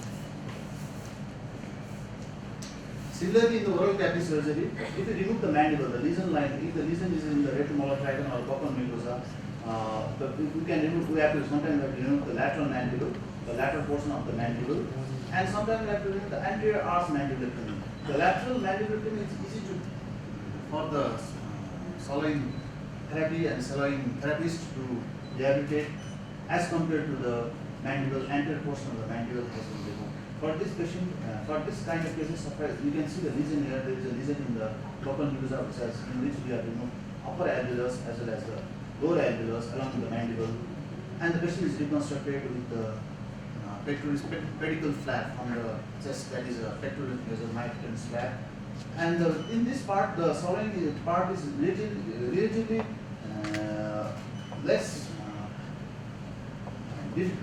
relatively easy to rehabilitate than the patient with the anterior arch mandibular, like in this case, where the whole mandible has been removed from one angle to the another angle, along with the floor of mouth tissue and the floor of mouth tissue, as well as part of the tongue and the anterior neck muscles. So whole tongue, the issue will be here, the whole tongue will fall back. There is no attachment of the tongue to the mandible. Though after surgery, you sutures to the new mandible, into the new mandible and to the tongue muscle, and there is loss of laryngeal elevation. There are a lot of issues, and finally the aspiration. And this is the same patient who underwent free fibula reconstruction. That is the fibula. We remove the fibula from the leg and do a vascular anastomosis and the skin paddle over there. Although there will be a lot of swallowing issues, there is a major challenge for this kind of patient for the swallowing regurgitation. And now coming to the third role of the swallowing assessment and evaluation. This is long-term. Another is long-term dysphagia. Long-term dysphagia is basically dysphagia, radiation-induced dysphagia. It occurs around 5 to 10% of the advanced head and neck cancer patients. Basically because of the neuropathies and fibrosis of the different muscles responsible for the swallowing, like strap muscles, like oropharyngeal muscles, all muscles that can be which are involved in the swallowing because of the different neuropathies and fibrosis get contracted and not functioning well after a few months of the treatment. The consequences is tube deficiency, and the problem is silent aspiration and finally sometimes the silent aspiration patient can die because of the aspiration, though it is patient not dying because of the cancer. And best way to treat, rather than treat, I would say it's a prevent. You need to do a baseline evaluation, is your swallowing assessment, evaluation, and commencing the swallowing therapy before any primary treatment. For example, we are planning for a treatment of radiotherapy or chemotherapy for oropharyngeal cancer or laryngeal cancer or hypopharyngeal cancer. We start the swallowing therapy beforehand the treatment, because during the therapy the patient will have a lot of issues with the radiation side effect like mucositis and oral infection, oral thrust, and that is very critical time if that patient stops swallowing at that point of time because of the radiation induced side effects, and that can lead to the long-term dysphagia later on. So starting the swallowing therapy before any primary modality of treatment is very important, and that has to be convinced to the patients during the initial planning and the counseling during the tumor work. So who are the high-risk patients who can develop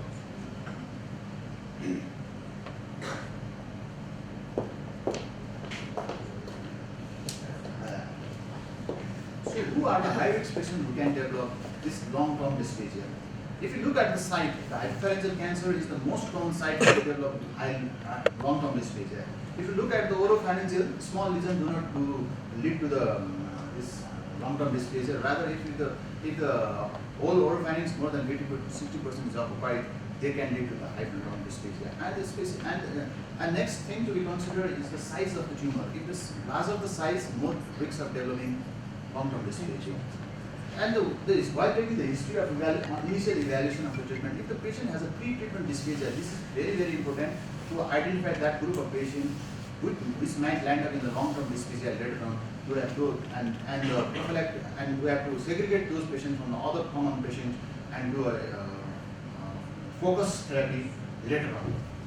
And definitely after the staging, another is intensity of radiotherapy is very critical. Generally, it is said that if the intensity is more than 60 gray of radiation especially to the laryngopharyngeal musculatures in the neck, the probability of having long-term dysphagia is will increase.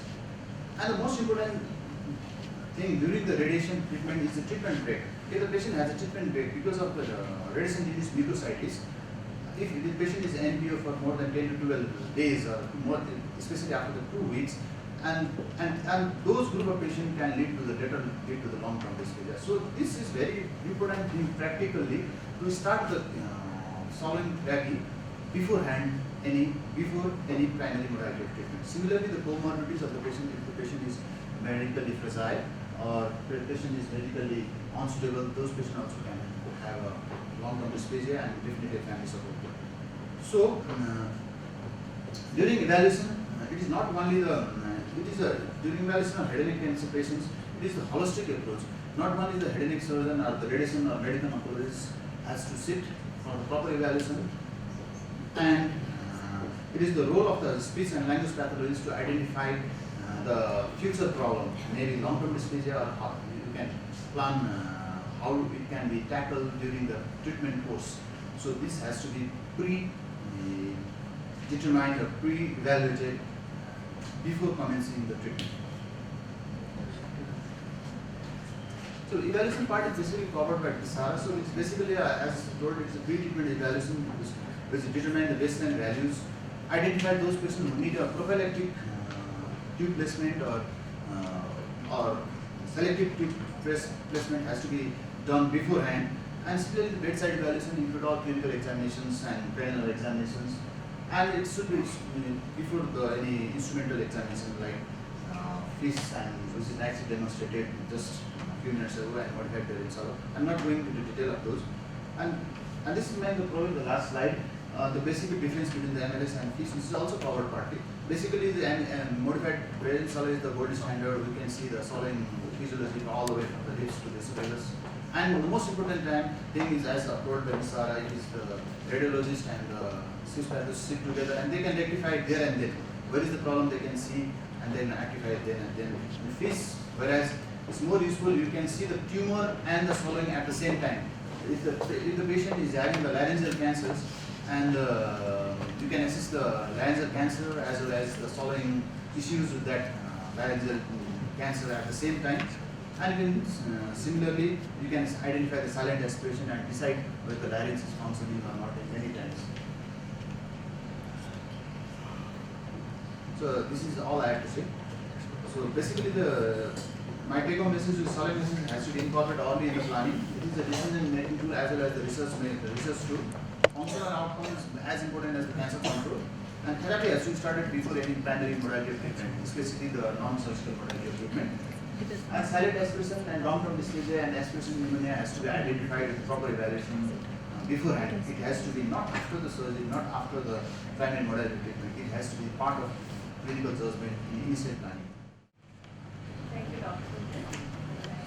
And let's invite President for the audience. So he's a surgeon standing before us. So please go ahead. Just one question. Are you often seen putting in feeding tubes here, like during radiation or not? Have to do GTs or PET tubes, or is that just a long? For at least 1 month or 2 months. If the patient needs more than 2 months, then we have to switch to the PEG or feeding gastrostomy, whatever is feasible or practice. Thank you. Great presentation. Any other? You have really highlighted the role of the team effort here in rehabilitation of patients with dysphagia, and you are the evidence for it. And thank you for choosing this forum of SLPs and audiologists, and you have come here for this lecture. Thank you so much. And one of the points you highlighted is the therapy need to be started before the RT itself. So that was, really heartening, and how big the role of an SLP is in the team. That's good. And you also highlighted about the dose of RT and CRT. So that also perhaps our community would be knowing less about it. So Dr. Gautam has really highlighted on it. So probably we should know more about it also. The dosage of the RT, how much they do, and the therapy has to start before the intervention also. And I had a question for you. So you very well showed the pictures of the reconstructed tongue. So how well do they compensate? In terms of swallowing, yes. And chewing, all that.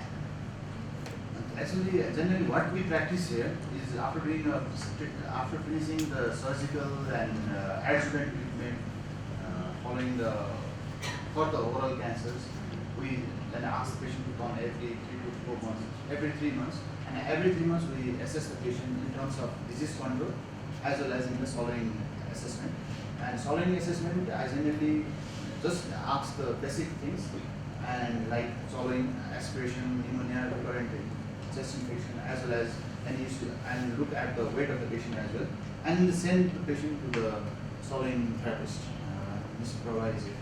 She looks after the swallowing issues after the surgery, so she can answer better than me.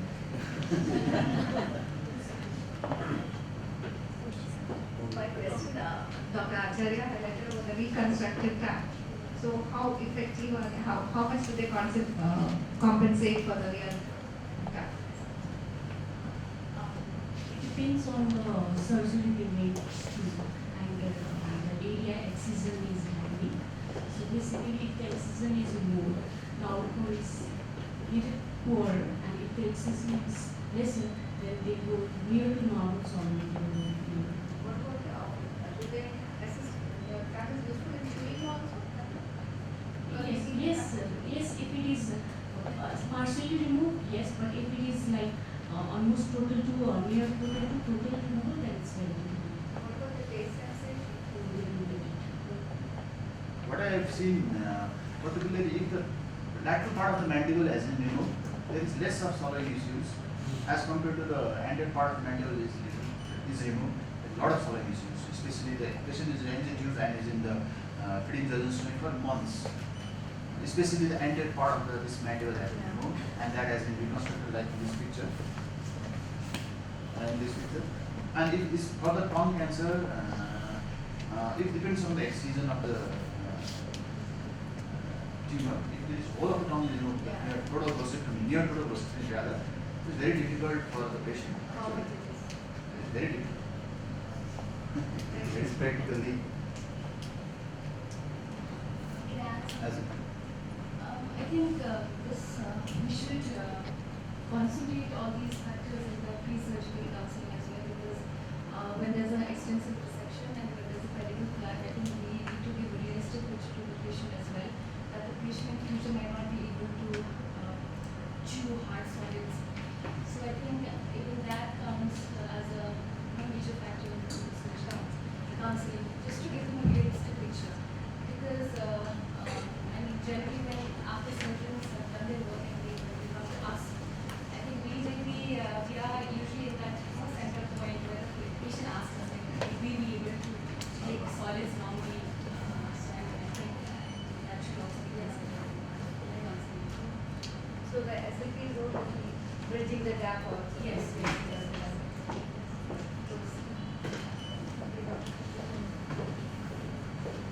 What is the prevalence of cancer of the tongue or the mandible here in Nepal? Because it's a serious problem, isn't it? I can recapitulate the data right away, but in our center the most common is most likely thyroid cancer, followed by ovarian cancer. In our center, if you talk about the country, maybe the head and neck cancer in the last the data presented by the cancer hospital, it was number 5 in the whole country. Number 5 in the whole country. That is overall head and neck cancer, including the oral cavity as well as laryngeal and oropharyngeal cancer.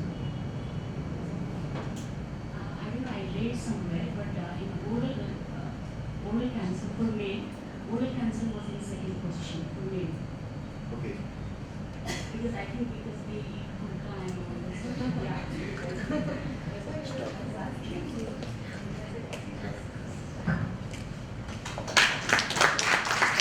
I'd like to request our chairperson to hand over tokens to our speakers. I'd like to call upon our first speaker, Ms. Prabha Dawadi, to receive the token of appreciation.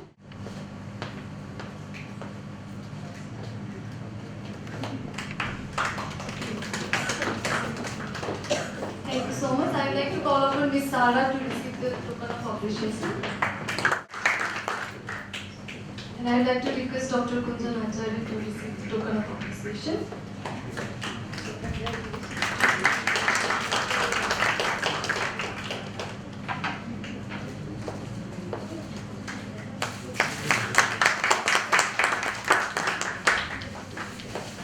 We are very thankful to our distinguished chairperson, Professor Dr. N. Sridevi and Dr. Sangeeta Mohes for steering these sessions with expertise and dedication. Thank you, ma'am, for a valuable contribution. And I would like to request Mr. Kaviraj Khanasar to provide token of appreciation to our chairpersons.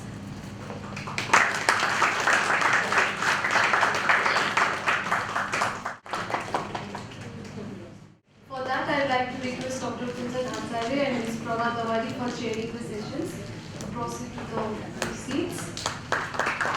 I am delighted to introduce our next speaker, Dr. Rajiv Oza, affiliated with the Department of Neurology, Precon University, Institute of Medicine, Nepal.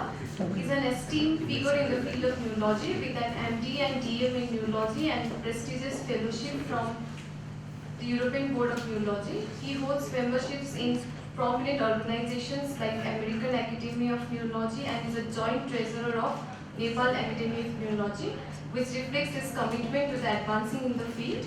His area of interest are genetics of Parkinson's disease and deep brain stimulation. Please join me in extending a warm welcome to Dr. Rajiv Oza for addressing us on topic solving dysfunction in Parkinson's disease and related mental disorders. I'd like to thank Shan for the invitation for this free conference. And so I have selected a specific Parkinson's disease and disease that are very similar to Parkinson's disease. So these are a group of these neurodegenerative disorders that are progressive type and they have varieties of symptoms. And one disabling but may not be usually pointed out by a patient, but maybe a disabling type of symptoms, that is the dysphagia, and they are present in various forms. And in terms of neurological disorders, I think everyone should understand their neurological course of the disease, the clinical manifestation, the way of progression of the disease. Because when we talk about stroke and swallowing, the situation is quite different. Because in stroke, what happens is that the symptoms is very severe at onset, but after like weeks or after few months, the symptoms is disability improves and the patient can also be normal. But what happens in neurodegenerative disease like Parkinson's disease, amyotrophic lateral sclerosis, that there is disease progression is there, and ultimately the patient will develop some difficulties in his symptoms even after the treatment. So the treatment usually are useful for a short point of time and usually are very causing very difficulty to the patients in the long run. Similarly, other neurological diseases like myasthenia gravis.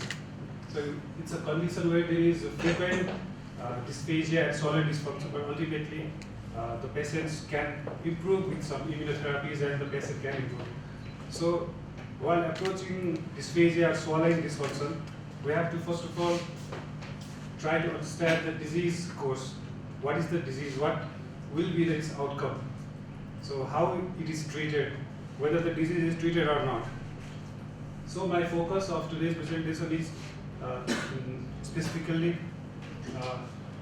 making you clarify about Parkinson's disease and its related disorders and how its pathogenesis will cause difficulty in their various symptoms, and much more focus on videos so that you better understand the diseases. And I have added some recent studies that are undergoing related to dysphagia and some its outcome in these different disorders. So looking at the history, so the Parkinson has been coined later on, but initially it was termed as shaking palsy, and it was in early 18.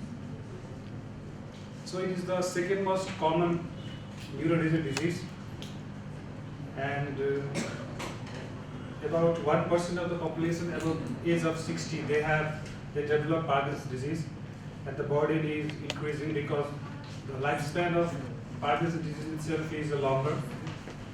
So and the pathogenesis that occurs is due to the degeneration of the substantia nigra, that is the part of the brain. So when we see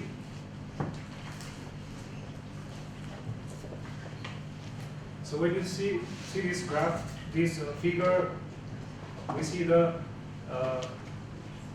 this reddish structure and this yellowish and these structures, there have been a higher burden of Parkinson's disease, and the area that we are seeing around African and South Asian countries, the prevalence is lesser, but still the amount of burden is very high.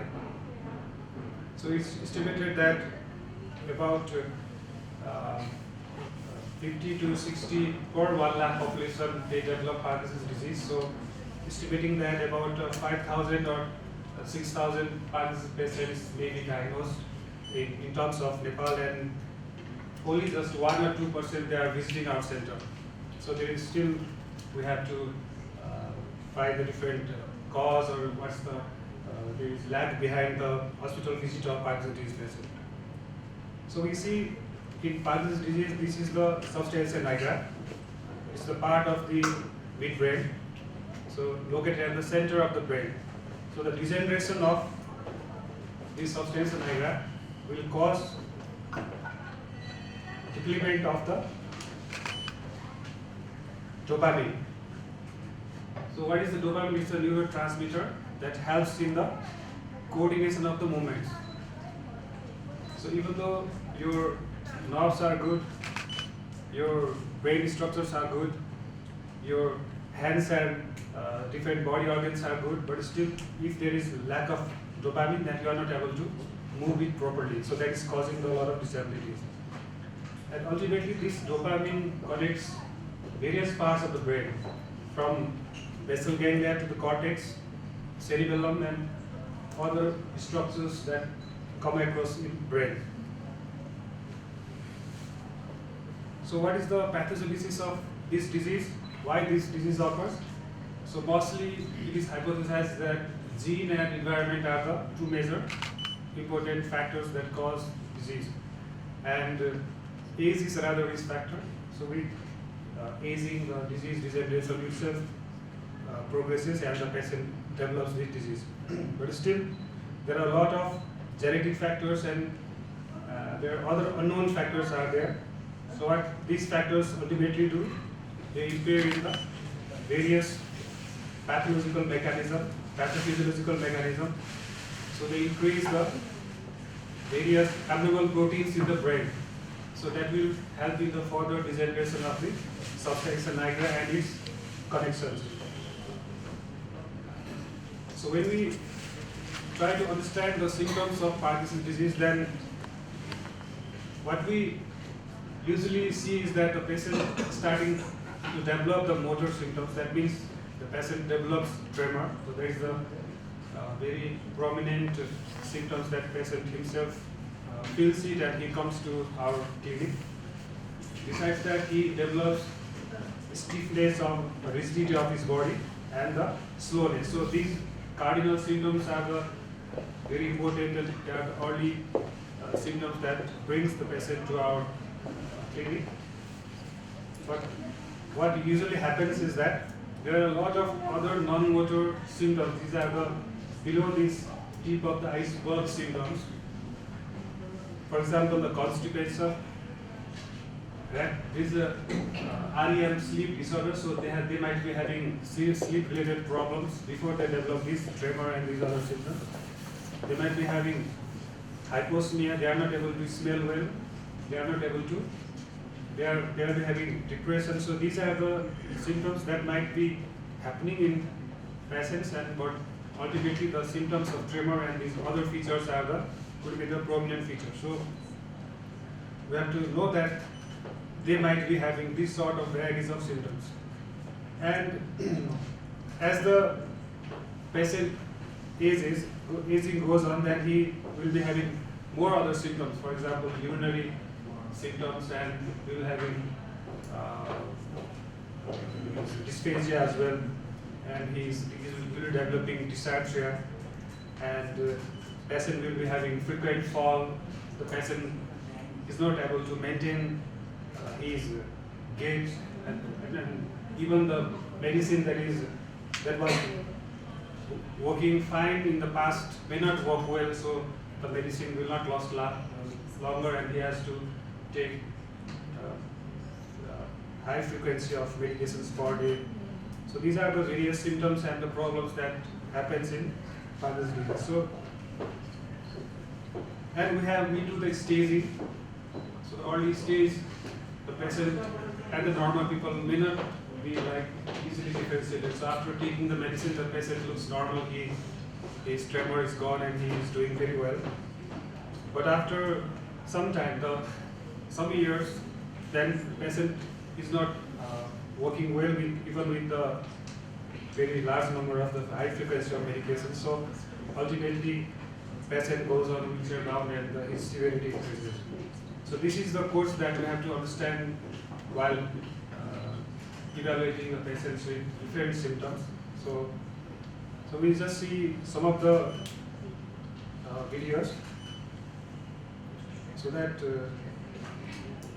we can understand their symptoms more clearly.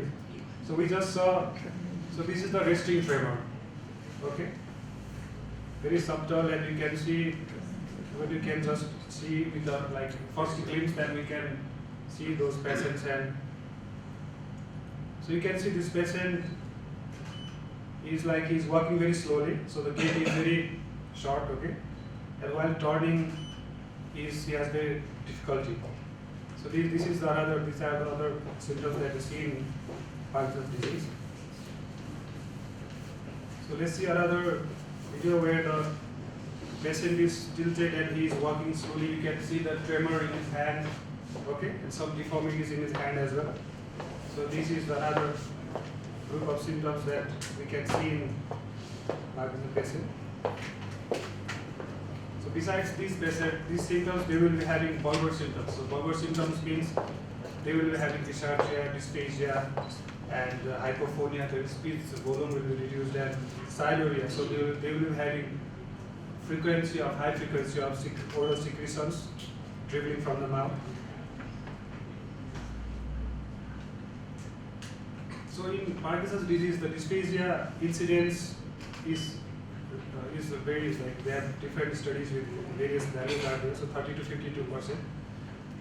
And so what is the thing is that the cause of these symptoms are usually depending on the severity of the stage of the disease and how are their symptoms of rigidity, bradykinesia, and tremor. So if these symptoms are high or more, then the patient will be having more dysarthria and more dysphagia. And when the patient takes the medicine, so after he takes these dopamine supplements, then after maybe 15 to 20 minutes, then he can, at the early stage, he can be very similar to the normal people. So he can do everything as normal and his symptoms all gone. So it's already discussed in previous talk as well. So what are the things that we have to screen if we see the patients with Parkinson's disease or related disorder? So first of all, like speech, how is their speech? So whether there is hypophony or whether their speech are clear or not. And second is their movement of the face muscles, their jaw movement, their lips movement, facial expression, and how is the patient condition, like how is the patient attentive, whether they are conscious or not. Similarly, the gag and cough reflex are the other findings, and whether they can cough well or not, is there frequent throat clearing or not, or how is their posture, whether they can able to move their tongue well or not, or what is their history, like they can say like they are having difficulty with drinking water or taking solid foods as well. So these are the different things that will guide us to assess. So in the various phases of swallowing, they might be having difficulty due to their symptoms of rigidity and slowness, that is called bradykinesia. So that is causing their difficulty in chewing. So they have difficulty in opening their mouth. They have difficulty in understanding the objects in the mouth. What kind of food is it? The exact thing may be impaired. The sensory part can be impaired, and there is delay in the reflex. So normally, as we take the food, like we do it very automatically, we do all the process in a while, but in their condition, that process is reduced. So the time is, there is a lag of time. So that might be causing, that will cause some difficulties in control. So different phases like similar, this bradykinin said this rigidity can be causing difficulties in swallowing process.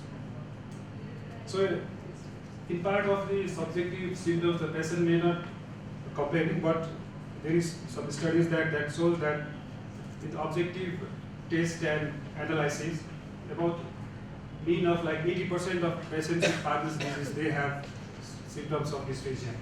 So it's a big number of patients symptoms like they are having these symptoms. So this part has already been discussed, like patients who should be screened. Okay. So although the patient may not have obvious symptoms, usually the patient with later stage of PD patients should be screened for dysphagia, because the silent aspiration is one very risky complications that can occur, and they can patients' frequent cause of mortality is pneumonia. So one clinical nutrition guideline that has recommended on this thing regarding the screening, like they ask if the patient of Parkinson's disease they have stage 2 and above state, if there is weight loss, if there is the patient is going thinner, or they have low BMI, if the drooling is more, or if there is dementia, then they should be screened. So video fluoroscopy and FEES already discussed, like these are the instruments that are helpful for screening of dysphagia. So Parkinson's disease, usually they respond well with pharmacological treatment at the beginning, so we should be more focusing on appropriate titration of the medication. It usually happens that patient is taking levodopa supplements like twice or thrice a day last year, and the patient after 1 year he might be developing these symptoms of dysphagia. So the slight increase in the dose can significantly improve his symptoms. So during evaluation of dysphagia and swallowing difficulty, we have to think of his drug pharmacological history as well. And in case of siluria, there is botulinum toxin therapy is one good treatment that can be given to the patient, so to reduce the disability. And the not pharmacology approach are already discussed by Robert regarding the postural adjustment, selection of food, and rehabilitation and dietary treatments are there. So the same guideline they suggest to manage dysphagia for their better motor symptoms, and to maintain the compensatory posture so that the airway protection can be done during the swallowing time. And the rehabilitation therapy is already discussed.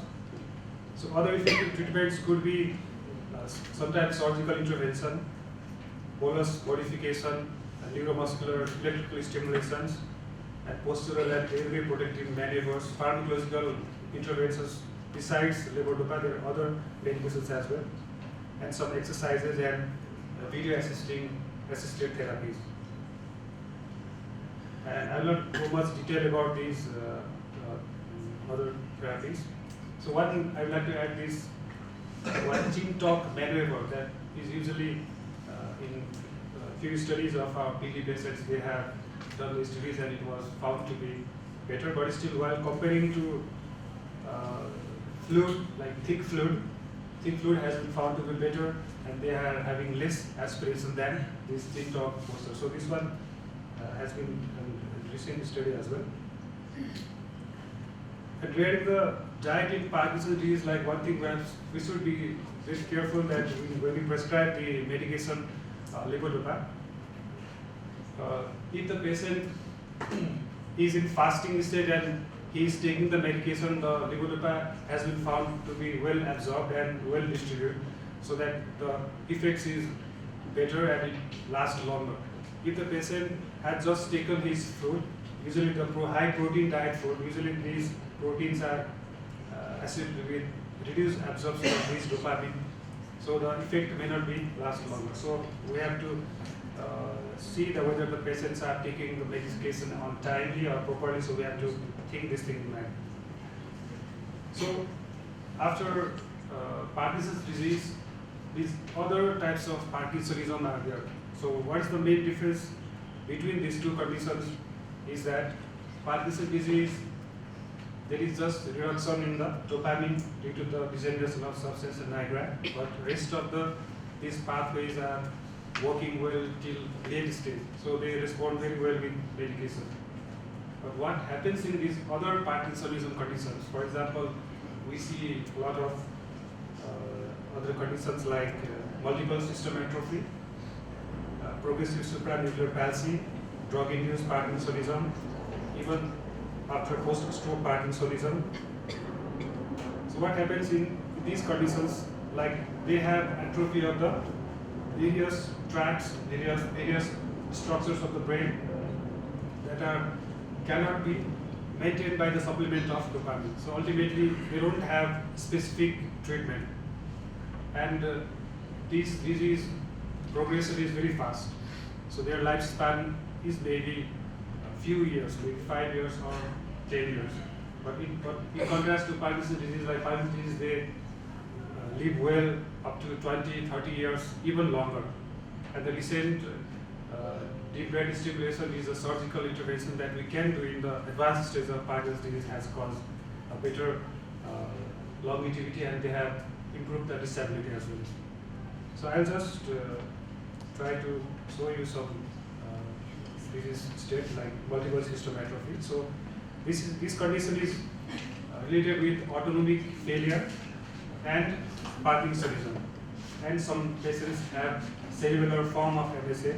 So they have imbalance, they have Parkinsonism, and they have autonomic instability.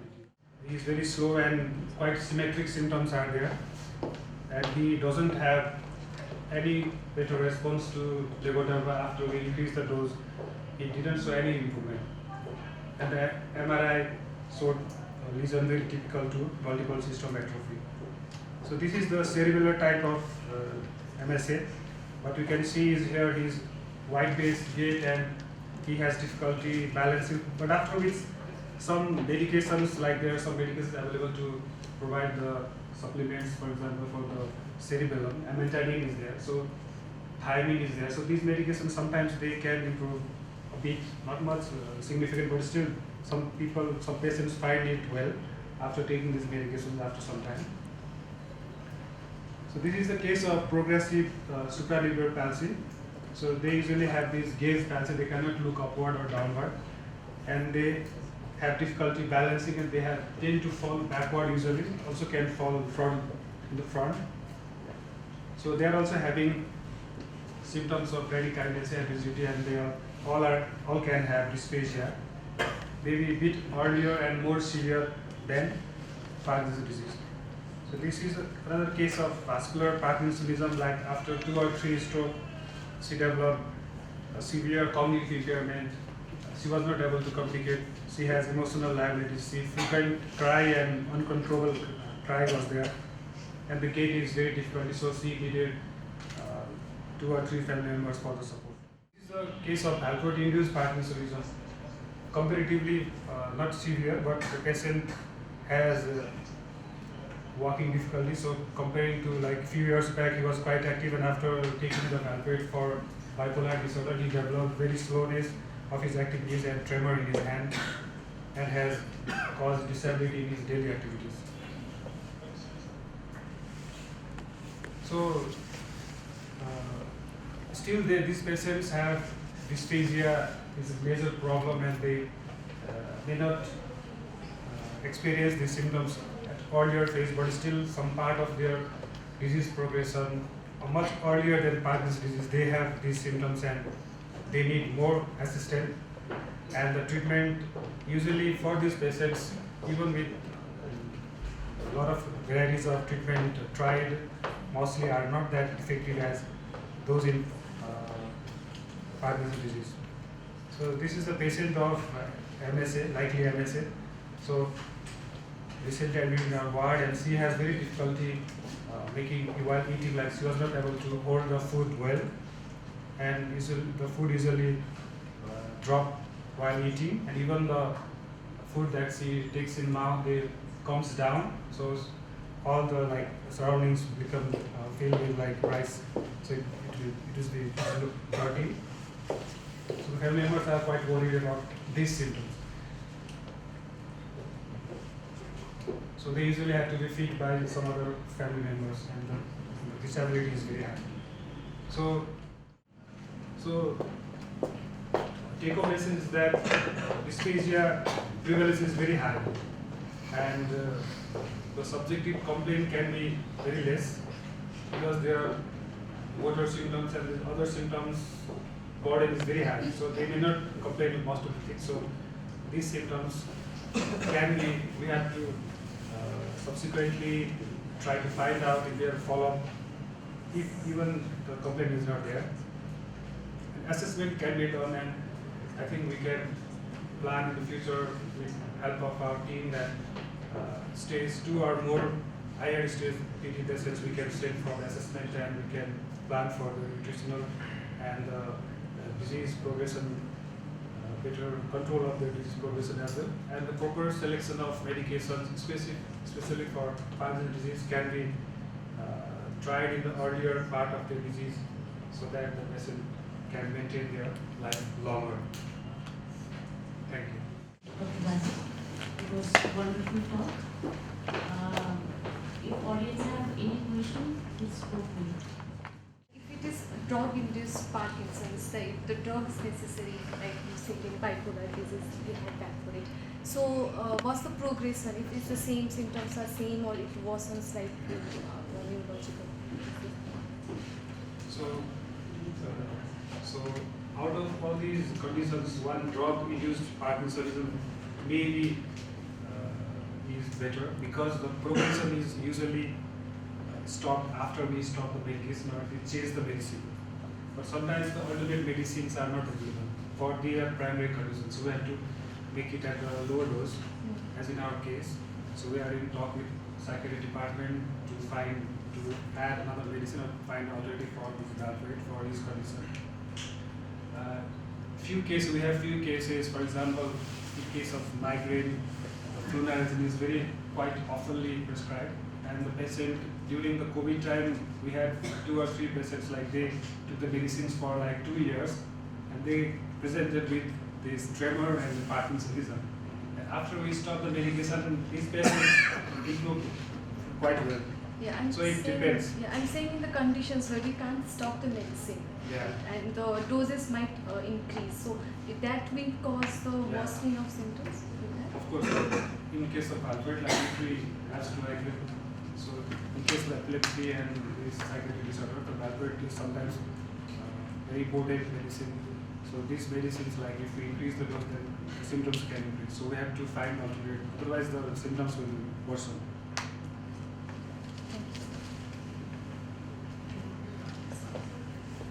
Nice lecture, Dr. Nancy. So you mentioned that it is around 30 to 50% of the patients have Parkinson's have swallowing difficulties. Yeah, that is their subjective assessment. Yeah. Questionnaires based. I know, your observation. Yeah. So in that regard, to what extent, to what percentage, speech difficulties are seen in Parkinson's cases?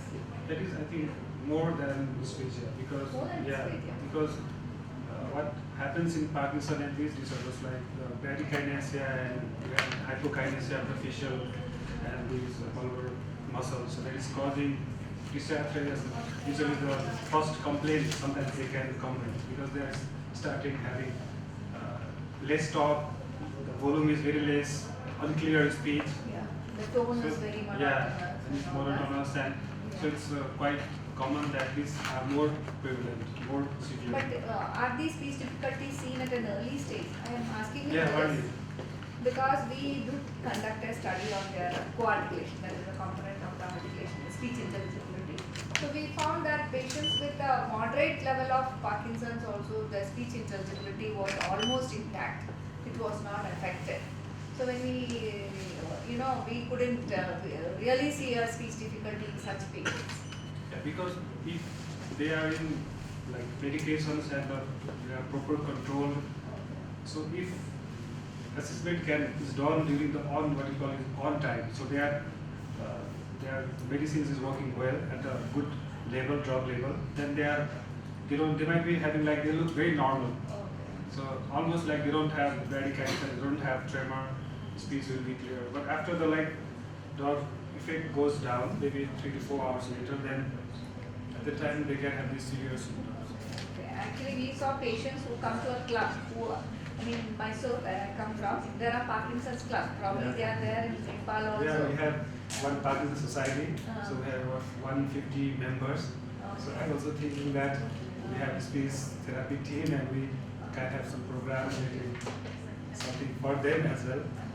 So actually the data is more it's Indian study data, and we don't have actual study, but it's still one that WHO in the Lancet they have these 40 to 50 per 1 lakh. This is according to WHO. But actually, actual real study has not been done. And one more question. You mentioned about juvenile Parkinson's. Can you just brief on that a little bit more? Yeah, this genetic Parkinson's study is there, so they are doing this kind of research all over the country, and we are also part of this genetic study. And because we in these Asian and Southern where previous studies were not enough, and we found that we are getting very young patients. For example, few months back we had a PD patient of about 23 years. So he was 3 years back, he was having the symptoms and he was diagnosed 3 years later. So due to the genetic form there are various mutations. So recently there is part 1, part 2, these mutations is ongoing. They are finding new mutations and we are getting more young juvenile Parkinson's patients. And difference is that the young Parkinson's patient may not have similar progression and similar symptoms as these conditions. They might be having more dementia earlier, they might be having some psychotic or some psychiatric symptoms earlier. The atypical forms are more common in the juvenile case. But the causes remain the same. Cause it's they are more genetic. Etiology is more genetic, while other may be sporadic or some toxins or some environmental factor is there, but their genetic part is more.